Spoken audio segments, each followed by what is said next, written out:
الحمد لله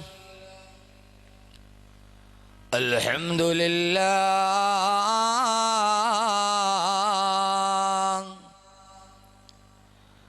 الحمد لله الواحد الأحد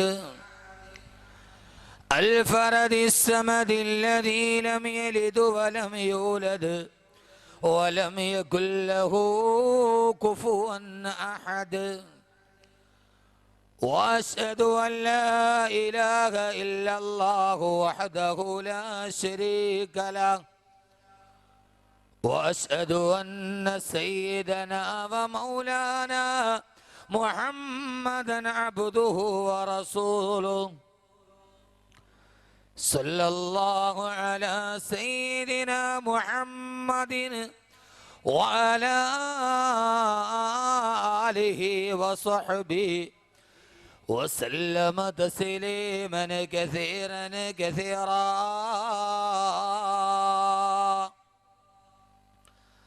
اللهم يا واجب الوجود ويا واهب الخير والجود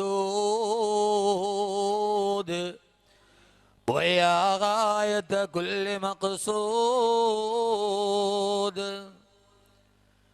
أفض علينا أنوار رحمتك ويسر لنا الوصول إلى كمال معرفتك وأفوض أمري إلى الله وأفوض أمري إلى الله وأفوض أمري إلى الله إن الله بصير بالعباد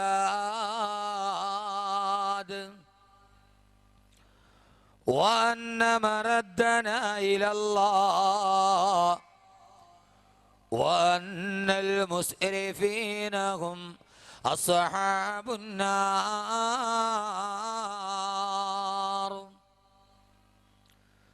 صلى الله وسلم عليك يا سيدنا يا رسول الله صلى الله وسلم عليك يا حبيبنا يا رسول الله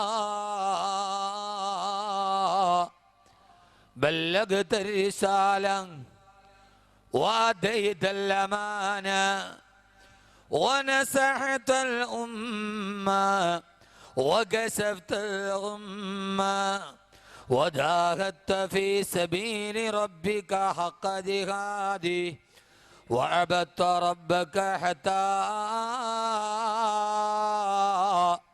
أتاك اليقين.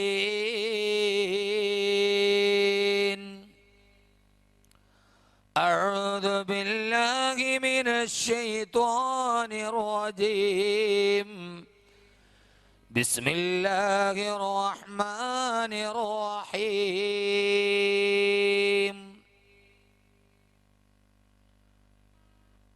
يا أيها الذين آمنوا يا أيها الذين آمنوا اتقوا الله حق تقاته ولا تموتن إلا وأنتم مسلمون.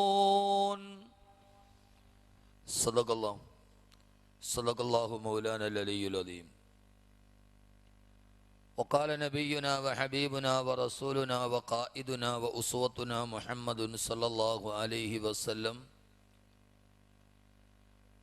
كل بني آدم خطاء وخير الخطائين التوابون. صدق رسوله النبي المصطفى الأمين عليه وعلى آله وأهل بيته أفضل الصلوات وأزكى التسليم. تقوى الإله مدار كل سعادتي واتباع وهو رأس شر حبائلا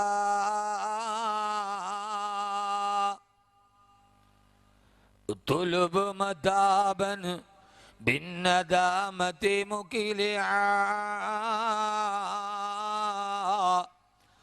وبعزم ترك الذنب فيما استقبلا وبراءة من كل حق الآدمي ولهذه الأركان فرع وكملا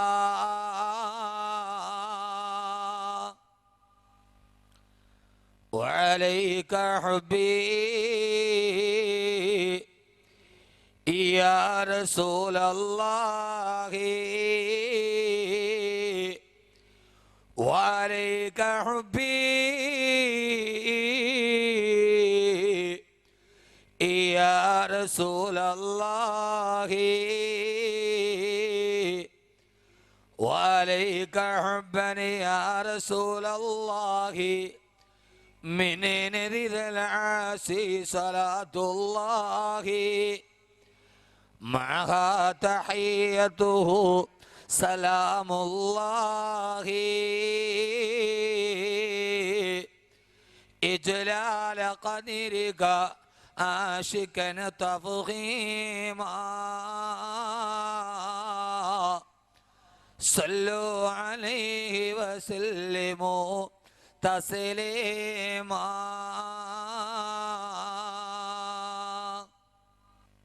ഇസ്ലാമിൻ്റെ ചരിത്ര പുരുഷന്മാരിൽ വ്യക്തിത്വത്തിൻ്റെ ധവളപ്രകാശം കൊണ്ട് ലോക ചരിത്രത്തെ വിസ്മയിപ്പിച്ച ഒരു അത്ഭുത പ്രതിഭയാണ് ഉമർ റളിയല്ലാഹു അൻഹു.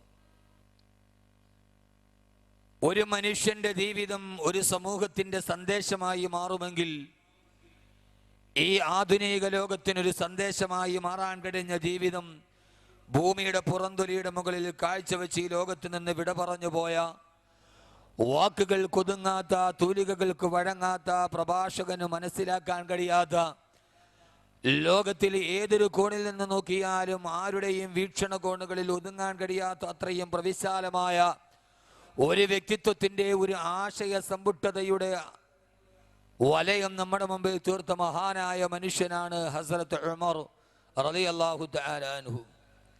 ആരെയും വിസ്മയിപ്പിക്കുന്ന ഒരു ചരിത്രത്തിൻ്റെ ഉടമ. അങ്ങനെ ഒരു മനുഷ്യൻ ലോകചരിത്രത്തിൽ കടന്നു പോയിട്ടുണ്ടോ എന്ന് പോലും പലപ്പോഴും ഉമറിനെ ഒരു പഠന വിധേയമാക്കുമ്പോൾ നമുക്ക് തോന്നാറുണ്ട്. മക്കയിലെ ചിരപുരാതനമായ ചരിത്രപ്രസിദ്ധമായ ലജ്നാൻ പർവ്വതത്തിന്റെ താഴ്ഭാഗത്തുകൂടി ഒരു കൈയിൽ ഒട്ടകത്തിന്റെ കടിഞ്ഞാണും പിടിച്ചു മറുകൈയിൽ ചാട്ടവാറും പിടിച്ച് പ്രാകൃത വേഷധാരിയായ കീറിപ്പറഞ്ഞ വസ്ത്രം ധരിച്ച വിശന്നൊട്ടിയ വയറുമായി തൻ്റെ മുമ്പിൽ നടന്നു പോകുന്ന ഒട്ടകക്കൂട്ടങ്ങളുടെ ഒട്ടിയ വയറിലേക്ക് ഭീതിയോടെ നോക്കി ലജ്നാൻ പർവ്വതത്തിന്റെ താഴ്ഭാഗത്തുകൂടി 1500 വർഷങ്ങൾക്ക് മുമ്പ് ഒരു ചാട്ടവാറ് കൊണ്ട് തൻ്റെ മുമ്പിലൂടെ പോകുന്ന ഒട്ടകക്കൂട്ടങ്ങളെ തെളിച്ചുകൊണ്ട് നടന്നു പോകുന്ന കീറിപ്പറഞ്ഞ വസ്ത്രം ധരിച്ച പ്രാകൃത വേഷധാരിയായ ഭീതിയോടെ വിശന്നൊട്ടിയ ഒട്ടകത്തിന്റെ വയറിലേക്ക് നോക്കുന്ന ഒരു ഇടയ ചെറുക്കൻ. ആ ചെറുക്കന്റെ കണ്ണിലേക്ക് നോക്കിയാൽ തന്നെ അറിയാം അവന്റെ മനസ്സിൽ എന്തൊക്കെയോ വല്ലാത്ത ഒരു ഭീതി അവനെ അലട്ടുന്നുണ്ട്. ആ പ്രാകൃതനായ കീറിപ്പറഞ്ഞ മുഷിഞ്ഞ വസ്ത്രം ധരിച്ച ആട്ടടയനായ ചെറുക്കനെ അലട്ടുന്ന ഭീതി മറ്റൊന്നുമല്ല. വൈകുന്നേരം ഒട്ടകക്കൂട്ടവുമായി തന്റെ വീട്ടിലേക്ക് തിരിച്ചു പോകുമ്പോ, രാവിലെ ഒട്ടകത്തെ തീറ്റാൻ പറഞ്ഞു വിട്ടിട്ട് വൈകുന്നേരം തിരിച്ചു പോകുമ്പോ ഒട്ടകത്തിന്റെ വയറ് നിറഞ്ഞില്ല എന്ന കാരണത്താൽ തന്റെ ക്രൂരനായ പിതാവ് ഈത്തപ്പന മരത്തിൽ കെട്ടിയിട്ടിട്ട് ചാട്ടവാറുകൊണ്ട് തന്നെ അടിക്കുമല്ലോ എന്നോത്ത് വീട്ടിലെത്തുമ്പോൾ ചാട്ടവാറിന്റെ അടിയേറ്റ് പ്രഹരമേറ്റ് പുളയേണ്ടി വരുമല്ലോ എന്നോത്ത് കണ്ണുകൾ ഈറനണിഞ്ഞ് പേടിയോടെ, ഭീതിയോടെ, വിഹുലതയോടെ, വിഭ്രാന്തിയോടെ, പരിഭ്രാന്തിയോടെ നടന്നു പോകുന്ന ഒട്ടകത്തിന്റെ ചാട്ടവാറും പിടിച്ചുകൊണ്ടുപോയ കീറിപ്പറഞ്ഞ വസ്ത്രം ധരിച്ച ആ ഇടയ ചെറുക്കനാണ് പിൽക്കാല ലോക ചരിത്രത്തിൽ നെപ്പോളിയനെ പോലും വിസ്മയിപ്പിച്ച, ഗാന്ധിജിയെ പോലും ആഗ്രഹിപ്പിച്ച, ആർക്കും വഴങ്ങാത്ത ലോകത്തിന്റെ ഏറ്റവും വലിയ ഒരു റൊമാൻറ്റിക് ഭാവനയ്ക്ക് പോലും സങ്കല്പിക്കാൻ കഴിയാത്ത രീതിയിൽ ആത്മീയതയുടെ അത്യുന്നതത്തിലേക്ക് കടന്നുപോയ മൊറോക്കോ മുതൽ യൂറോപ്പ് വരെ ഒരൊറ്റ സമയത്ത് തന്റെ അധികാരത്തിന്റെ കീഴിൽ അടക്കി ഭരിച്ച ലോകം കണ്ട ഏറ്റവും മഹാനായ സയ്യിദുനാ ഉമർ ഇബ്നുൽ ഖത്താബ് റളിയല്ലാഹു തആല അൻഹു. ആ മനുഷ്യനാണ് സൈപ്രസ് മുതൽ മൊറോക്കോ വരെ ഒരേ സമയത്ത് ഈ ലോകത്ത് മുഴുവനും അടക്കി ഭരിച്ച, പിൽക്കാലത്ത് ലോകം കണ്ട കിസ്റയും കൈസറും പേര് കേട്ടാൽ ഞെട്ടിവിറക്കുന്ന ലോകം കണ്ട മഹാനായ മനുഷ്യനായി മാറിയ ഹസ്രത്ത് ഉമർ റളിയല്ലാഹു തആല അൻഹു ആയി മാറിയത് ഈ ഇടയ ചെറുക്കനാണ്. ഈ ഇടയ ചെറുക്കനിൽ നിന്ന് ലോകത്തിന്റെ ചരിത്ര പുരുഷനിലേക്കുള്ള ഒരു പരിവർത്തനത്തിന്റെ ദൂരം, ഒരു മാനസാന്തരത്തിന്റെ ദൂരമാണ്. ആർക്കും അനുകരിക്കാൻ കഴിയുന്ന, ആർക്കും വിധേയപ്പെടാൻ കഴിയുന്ന, ഏതൊരു മനുഷ്യന്റെ ജീവിതത്തിലും ഒരു പ്രകാശത്തിന്റെ ഗോപുരമായി, ഒരു വടിവിളക്കായി തെളിയിക്കാൻ കഴിയുന്ന മഹാവ്യക്തിത്വത്തിന്റെ ഉടമ ഹസ്രത്ത് ഉമർ റളിയല്ലാഹു തആല അൻഹു. ആ ഹസ്രത്ത് ഉമറിനെ നാം പരിചയപ്പെടുകയാ. ആരാ ഹസ്രത്ത് ഉമർ?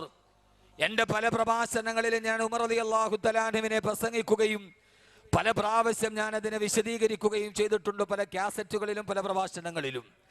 ഞാൻ ഇന്ന് ഉമറിനെ ഒരു സമകാലീന ദർപ്പണത്തിലൂടെ ഒരു പുനർവായന നടത്തുകയാണ്. ഈ സമകാലിക ദർപ്പണത്തിലൂടെ നൂറ്റാണ്ടുകൾക്ക് മുമ്പ് ജീവിച്ചു പോയൊരു മനുഷ്യനെ, ആ മനുഷ്യന്റെ ജീവിതവുമായി നാം ഒരു പുനർവായന നടത്തുകയാണ്.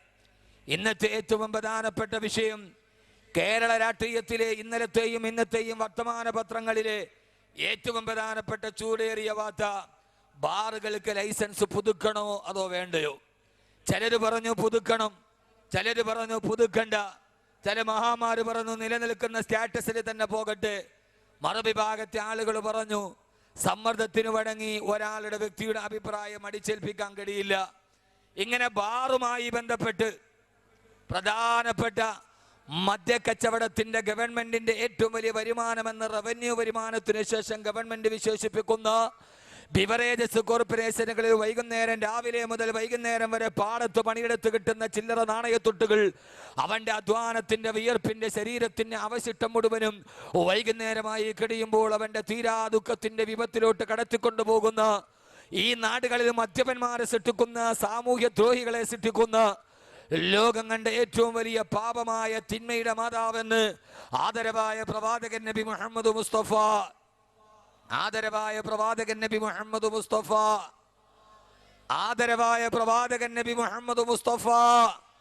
സല്ലല്ലാഹു അലൈഹി വസല്ലമ അവിടുത്തെ നാവ് കൊണ്ട് പറഞ്ഞ ഏറ്റവും വലിയ മഹാമാരിയായി ഇന്ന് സമൂഹത്തിന് ഒഴിവാക്കാൻ കഴിയുന്ന വിപത്തായ മദ്യത്തിന്റെ മക്കയിലെ ഏറ്റവും വലിയ അടിമയായിരുന്നു ഖത്താബിന്റെ മകൻ ഉമർ റളിയല്ലാഹു അൻഹു. പറയാറായിട്ടില്ല, ഇത് മദ്യപനായ ഉമറിന്റെ പൂർവ്വകാലം.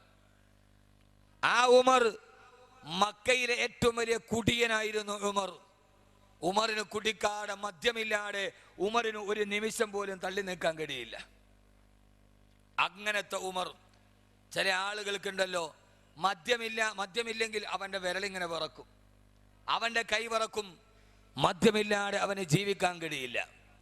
ആ രീതിയിൽ മദ്യത്തെ മയക്കുന്ന രാത്രികളിൽ ലജ്നാൻ പർവ്വതത്തിന്റെ പ്രാന്തപ്രദേശങ്ങളിലും മുക്കാല ചന്തയുടെ മറുഭാഗങ്ങളും സിരകളെ ലഹരി ഭരിക്കുന്ന രാത്രിയിൽ മദ്യവുമായി ഏറ്റവും വലിയ കാമുകയെ പോലെ തന്നെ മദ്യത്തെ തന്നെ മാറോടടക്കി ചേർത്ത് പിടിച്ച, മദ്യമില്ലാതെ ഒരു സമയത്ത് പോലും ജീവിക്കാതിരിക്കാൻ കഴിഞ്ഞ മക്ക കണ്ട ഏറ്റവും വലിയ മദ്യപാനത്തിന്റെ ഉടമയായ ഈ ഉമറാണ്. ആ ഉമറിന് പിന്നീട് മാനസാന്തരത്തിന്റെ മാതൃകയായി മാറിയപ്പോ, ഉമറിന്റെ ജീവിതത്തിലേക്കൊരു മാനസാന്തരത്തിന്റെ വെളിച്ചം വന്നപ്പോ ആ ഉമർ പിന്നീട് ആരായി മാറിയെന്നറിയോ? പാതിരാ സമയങ്ങളിൽ ആ നാട്ടുകാർ ഉമറിനെ കുറിച്ച് പറയുക, എന്റെ പ്രിയപ്പെട്ട സഹോദരങ്ങളെ, ലജ്നാൻ പർവ്വതത്തിന്റെ അല്ലെങ്കിൽ ലുക്കാല ചന്തയുടെ മറുഭാഗത്ത് മദ്യപിച്ചിട്ട് മതോന്മത്തനായി തെരുവോരങ്ങളിലെ വിവസ്ത്രനായി തെറിപ്പാട്ട് പാടിക്കൊണ്ട് കിടക്കുമ്പോ പാതിവടിയിലൂടെ മക്കയിലൂടെ നടന്നു പോകുന്ന നാട്ടുകാര് പച്ചത്തെറി വിളിച്ചിട്ട് വിവസ്ത്രനായി സ്വന്തം കാമുകിമാരുമായി മദ്യപത്തിന്റെ മദ്യപാനിയുടെ കുപ്പികളുമായി കണക്ക് പറഞ്ഞിട്ട് നടന്നുപോയ ഉമർ, ആ ഉമർ തന്റെ നാട്ടിലിങ്ങനെ മദ്യപിച്ചിട്ട് വടിയിൽ കിടക്കുമ്പോഴാ ആ നാട്ടുകാർ ഉമറിനെ നോക്കിയിട്ട് പറഞ്ഞത് ലാ യസ്ലഹു വലദു ഖത്താബ് ഹത്താ യസ്ലഹു ഹിമാറു ഖത്താബ്. ഈ ഉമറിന്റെ പിതാവായ ഖത്താബ് വളർത്തുന്ന കഴുതക്ക് മാനസാന്തരമുണ്ടായാലും ആ ഖത്താബിന്റെ മകനായ ഉമറിന് മാനസാന്തരമുണ്ടാവില്ലെന്ന് വൈകുന്നേരം മദ്യപിച്ച് വടിയരികിൽ കിടക്കുന്ന ഒരു മനുഷ്യനെ നോക്കി ആ നാട്ടുകാർ മുഴുവനും എഴുതി തള്ളിയ മദ്യമില്ലാതെ മദ്യമാണ് എന്റെ കാമുകിയെന്ന് ലോകത്തോട് പാടിക്കൊടുത്ത ആ മനുഷ്യനാണ് പാതിരാ സമയത്ത് തെറിപ്പാട്ട് പാടിയ നാവ്.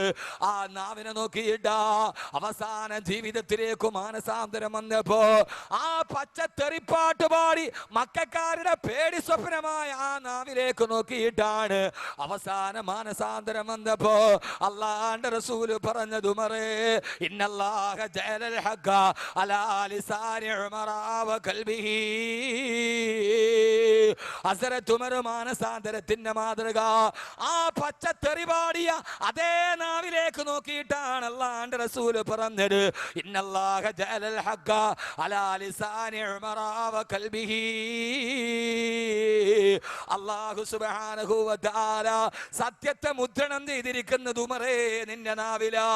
നിന്റെ നാവിലൂടെ നീ ഒരു അഭിപ്രായം പറഞ്ഞാൽ അത് അല്ലാഹുവിന്റെ തീരുമാനമാണത്, സത്യമാണ് സത്യമാണ് സത്യമാണെന്ന് പച്ചത്തെറി പറഞ്ഞ നാവിനെ നോക്കിയിട്ട് അത് അല്ലാഹുവിന്റെ സത്യം പറയുന്ന നാവാണെന്ന് പറയുന്ന രീതിയിൽ മാനസാന്തരത്തിന്റെ മഹോന്നത മേഖലയിലോട്ട് കടന്നു പോകുമ്പോ എന്റെ പ്രിയപ്പെട്ട സഹോദരങ്ങളെ, പാതിരാത്രിയിൽ മദ്യത്തിന്റെ വ്യഭിചാരത്തിന്റെ ലഹരിയുടെ അടിമയായി ആ നാട്ടുകാരുടെ പേടി സ്വപ്നമായി കഴുതക്ക് മാനസാന്തരമുണ്ടായാലും ഈ മനുഷ്യന് മാനസാന്തരമുണ്ടാവില്ല, ഇവൻ നശിച്ചവനാണെന്ന് ആ നാട്ടുകാർ ശപിച്ച മനുഷ്യനോട് നോക്കിയിട്ടാണ് ആ മനുഷ്യനെ നോക്കിയിട്ടാണ് അല്ലാഹുവിന്റെ റസൂൽ രണ്ടാമത് പറഞ്ഞത് ലൗകാന ബഅദീ നബിയ്യുൻ ലകാന ഉമർ.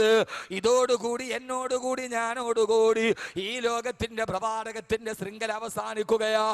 പ്രബോധന വീതിയിൽ പ്രബോധനവുമായി പ്രബോധിത സമൂഹത്തിനോട് പ്രബോധനം നടത്താൻ വന്ന പ്രവാചകന്മാരുടെ ശൃംഖല ഇവിടെ അവസാനിക്കുകയാ. എനിക്ക് ശേഷം എങ്ങാനും ഒരു പ്രവാചകൻ ഈ സമൂഹത്തിൽ വരാൻ സാധ്യതയുണ്ടെങ്കിൽ അതാരാന്നറിയോ? ലൗകാന ബഅദീ നബിയ്യുൻ ലകാന ഉമർ. എനിക്ക് ശേഷം ഒരു പ്രവാചകൻ വരാൻ സാധ്യതയുണ്ടെങ്കിൽ അത് ഉമറാണ് ഉമറാണ് ഉമറാണെന്ന് പറയാ. ആരാ സഹോദരങ്ങള്? ഒരു നാട് എഴുതി തള്ളിയവനെ റിസാലത്തിനെ ഏറ്റുവാങ്ങാൻ പറ്റുന്ന സംശുദ്ധമായ വ്യക്തിത്വത്തിന്റെ ഉടമയാണ് ഈ മനുഷ്യനെന്നല്ലാണ്ട് റസൂല് പറയുമ്പോ ഇതാരെ കുറിച്ചാ പറയുക? മാനസാന്തരത്തിന്റെ മാതൃകയെ കുറിച്ച്. മാനസാന്തരത്തിന്റെ മാതൃകയെ കുറിച്ച് ആരടാ എന്ന് ചോദിച്ചാ ഉക്കാല ചന്തയിൽ പേശിയിൽ നിന്ന് മല്ലന്മാര് വന്ന് ഗുസ്തി നടത്തിയിട്ട് മക്കാ ഖുറൈശികളെ മുഴുവനെ പരാജയപ്പെടുത്തി. ആരുണ്ടടാ നിങ്ങളെ പരാജയപ്പെടുത്താനെന്ന് ചോദിക്കുമ്പോ ആ സമയത്ത് ഗോതയിലേക്ക് ചാടി ഇറങ്ങിയിട്ട് ഞാനുണ്ടടാ എന്ന് പറഞ്ഞ് പേർസിയിലെ അധികായന്മാരായ മല്ലന്മാരെ നിമിഷം കൊണ്ട് മലത്തിയടിച്ച് അവന്റെ നെഞ്ചിലേക്ക് കാലെടുത്തു വെച്ചിട്ട് നെഞ്ചത്ത് കൈയടിച്ചിട്ട് ആരുണ്ടടാ ഖത്താബിന്റെ മകൻ ഉമറിനെ തോപ്പിക്കാനെന്ന് വെല്ലുവിളിച്ച മനുഷ്യനാണ്. ആരടാ ഉമറിനോട് എതിരിടാനെന്ന് മക്കാ ഖുറൈശികളുടെ നെഞ്ചിന് നേരെ ആരെയും കൂസാടെ ചോദിച്ച ധിക്കാരിയായ ഉമർ. ഉമറിന്റെ നാവിന് വാളിന്റെ മൂർച്ചയാണെന്ന് ആ ഉമറിന്റെ നാവ് കൊണ്ടാണ്, അതേ ഉമറിന്റെ നാവ് കൊണ്ടാണ് ഉക്കാല ചന്തയിലെ തെറിപ്പാട്ട് പാടിയ ഉമറിന്റെ നാവ്. ആ നാവ് ആകാശത്തിലേക്ക് കണ്ണുകുളിയെത്തിയിട്ട് അല്ലാഹുവേ നാവ് കൊണ്ട് വിളിച്ചപ്പോ എന്റെ പ്രിയപ്പെട്ട ചെറുപ്പക്കാരാ, അല്ലാഹുവിന്റെ വിശുദ്ധമായ ഖുർആനില് 20ഓളം ആയത്തുകൾ അവതരിപ്പിക്കപ്പെട്ടത് ഉമറിന്റെ നാവിന്റെ പേരിലാ. പിന്നീട് ഈ മനുഷ്യനാരായി മാറി ആർക്കും വിശ്വസിക്കാൻ കഴിയാത്ത, അനുകരിക്കാൻ കഴിയുന്ന രീതിയിൽ ഒരു റൊമാൻറ്റിക് ഭാവനക്കൊരു നാടക രചയിതാവിന്റെ സങ്കല്പത്തിന് പോലും ഒരുങ്ങാൻ കഴിയാതെ ഈ മനുഷ്യന്റെ നാവെന്ന് പറഞ്ഞപ്പോ ആ മനുഷ്യന്റെ പേരിലാണ് അല്ലാഹുവിന്റെ വിശുദ്ധമായ ഖുർആനിലെ 20ഓളം ആയത്തുകൾ അവതരിപ്പിക്കപ്പെട്ടത്. ഹബീബായ നബി മുഹമ്മദ് മുസ്തഫ, ഹബീബായ നബി മുഹമ്മദ് മുസ്തഫ ആദരവായ പ്രവാചകൻ നബി മുഹമ്മദ് മുസ്തഫ സല്ലല്ലാഹു അലൈഹി വസല്ലമയുടെ കാലഘട്ടത്തിൽ മദ്യനിരോധനം പൂർണ്ണമായി നടപ്പാക്കാതിരിക്കുമ്പോ യഥാർത്ഥത്തിൽ മദ്യനിരോധനത്തിന്റെ ആയത്തിറങ്ങിയത് ഈ മദ്യപാനി ഒരു കാലത്തിൽ മക്കയിലെ ഏറ്റവും വലിയ മദ്യപാനിയുടെ നാവെന്ന് പറഞ്ഞപ്പെടാ. സഹാബത്ത് തമ്മിൽ ഒരു സൽക്കാരത്തിൽ മദ്യപിച്ചിട്ട് വഴക്കായി. ഒരു സഹാബി ഒട്ടകത്തിന്റെ തോളിൽ കൊണ്ട് മറ്റൊരു സഹാബിയുടെ തല പൊട്ടിക്കുമ്പോ ആ സഹാബി ചോർന്നൊലിക്കുന്ന ഒലിച്ചിറങ്ങുന്ന രക്തവുമായി ഇലാ ഹളറത്തി റസൂലില്ലാ, ഹബീബായ നബിയുടെ ചാരത്തേക്ക് വന്നിട്ട് നബി മദ്യത്തിന്റെ ലഹരിയിൽ ഈ സഹാബി എന്റെ തലക്കടിച്ചെന്ന് പറഞ്ഞ അവലാടി പറയുമ്പോ ആ സമയത്ത് ഹബീബായ നബി തങ്ങളുടെ ചാരത്തിരുന്ന് തന്റെ കൂട്ടുകാര് മദ്യത്തിന്റെ ലഹരിയിൽ പെട്ടിട്ടെന്ന് മദ്യനിരോധനം വന്നിട്ടില്ല, തലക്കടിച്ചിട്ട് രക്തം പ്രവഹിക്കുന്നത് കാണുമ്പോ ആ സമയത്തിരുന്നിട്ട് മക്കയിലെ ഒരു കാലത്ത് ഏറ്റവും വലിയ മദ്യപാനി ആകാശത്തേക്ക് കണ്ണുകൾ ഉയർത്തി അല്ലാഹുവേ അല്ലാഹുവേ അല്ലാഹുമ്മ ബയ്യിൻ ലനാ ഫിൽ ഖംരി ബയാനൻ ശാഫിയാ, അല്ലാഹുമ്മ ബയ്യിൻ ലനാ ഫിൽ ഖംരി ബയാനൻ ശാഫിയാ. അല്ലാഹുവേ അല്ലാഹുവേ മദ്യത്തിന്റെ കാര്യത്തിൽ ഒരു ശരിയായ തീരുമാനം ഈ സമൂഹത്തിന് നീ നൽകണേ അല്ലാ. മദ്യത്തിന്റെ ലഹരിയിൽ ആറാടി പോകുന്ന എന്റെ പ്രിയപ്പെട്ട സുഹൃത്തുക്കളെ, ആ മനുഷ്യനെ നാം ഒന്ന് ചലിച്ചപ്പോ അല്ലാണ്ട് ദർബാറിന് ചലനമുണ്ടായി. ആ സമയത്ത് ഗഗനലോകത്ത് നിന്ന് ദിവ്യബോധനത്തിന്റെ വെളിപാടുമായി റൂഹുൽ അമീൻ മലക്ക് ജിബ്രീൽ അലൈഹിസ്സലാത്തു വസ്സലാം ആഗതനായില്ലേ. ഇന്നമൽ ഖംറു വൽ വൈസ്റു വൽ അൻസാബു വൽ അസ്ലാമു റിജ്സും മിൻ അമലി ശൈത്താൻ. ഓ നബിയെ, മദ്യപാനം അവസാനിക്ക്. ഇന്ന് മുതൽ മദ്യം അനുവദനീയമല്ല, ഈ മദ്യം നിഷിദ്ധമാണെന്ന് ആയത്ത് അവതരിപ്പിക്കപ്പെട്ടത് ബഹുമാനപ്പെട്ട ഉമർ റളിയല്ലാഹു അൻഹുവിന്റെ നാവ് കൊണ്ടാണെങ്കിൽ ഈ ഉമർ ആരാ? ഒരു കാലത്ത് മദ്യമില്ലാതെ ജീവിക്കാൻ പറ്റാത്തവനാണ് ഉമർ. ഇങ്ങനെ 20 സന്ദർഭങ്ങളിൽ ആകാശത്ത് നിന്ന് ജിബ്രീലിനെ പിടിച്ചിറക്കാൻ ഉമറിന് കഴിഞ്ഞു റളിയല്ലാഹു അൻഹു. ആ 20 സന്ദർഭവും പറഞ്ഞാൽ നമ്മുടെ സമയം തീരും. നമുക്ക് വർത്തമാനകാല ദർപ്പണത്തിലൂടെ, വർത്തമാനകാല പൂരണമില്ലാത്ത സമസ്യയുടെ കണ്ണാടിയിലൂടെ ഉമറിനെ ഒന്നുകൂടി നമുക്ക് വായിച്ചെടുക്കണം. റളിയല്ലാഹു തആല ആദരവായ പ്രവാചകൻ നബി മുഹമ്മദ് മുസ്തഫ. നിങ്ങൾ എന്തിട്ട് മനുഷ്യന്മാരാ, ഒന്നും വേണ്ടാതെ സലാത്തും ചൊല്ലൂല. പിരിവില്ല കുട്ടിയെ, കാശൊന്നും വേണ്ട. സാധാരണ ആളുകൾക്കൊന്നും പറയാതിരിക്കണ, കാശ് ചോദിച്ചാലൊന്നും വെച്ചാൽ കാശൊന്നും വേണ്ട. ഈ കുട്ടികൾ സ്വന്തം പയ്യിൽ നിന്ന് പൈസ എടുത്തിട്ടാണ് നടത്തുക. നിങ്ങൾക്ക് എന്തെങ്കിലുമൊക്കെ കൊടുക്കാൻ പറ്റിയാൽ കൊടുത്താൽ മതി, ഒരു നിർബന്ധമില്ല അവർക്ക്. എൻ്റെ പ്രിയപ്പെട്ട സഹോദരങ്ങളെ, 2 മണിക്കൂർ നാളെ റബ്ബിൻ്റെ മുമ്പിൽ പോകും. നിന്റെ ആയുസ് എന്തിനു വേണ്ടി ചെലവഴിച്ചു എന്ന് ചോദിക്കുമ്പോൾ ആ സമയത്ത് പറയണ്ടേ, എൻ്റെ ഒരു ദിവസം, ഇന്നത്തെ ദിവസം, ഇന്ന് ഏപ്രിൽ 25 2014 ഏപ്രിൽ 25-ാം തീയതി അള്ളാഹുടെ മുമ്പിൽ ചോദിക്കുന്ന എന്ത് ചെയ്തു? അള്ളാഹുവേ, 2 മണിക്കൂർ ഒരു പാപവും ഞാൻ ചിന്തിച്ചിട്ടില്ല, നിന്റെ സ്വർഗത്തിൻ്റെ പൂന്തോപ്പിൽ ഞാൻ ഇരിക്കുന്നു എന്ന് പറയാൻ പറ്റിയ സന്ദർഭമായിരുന്നു.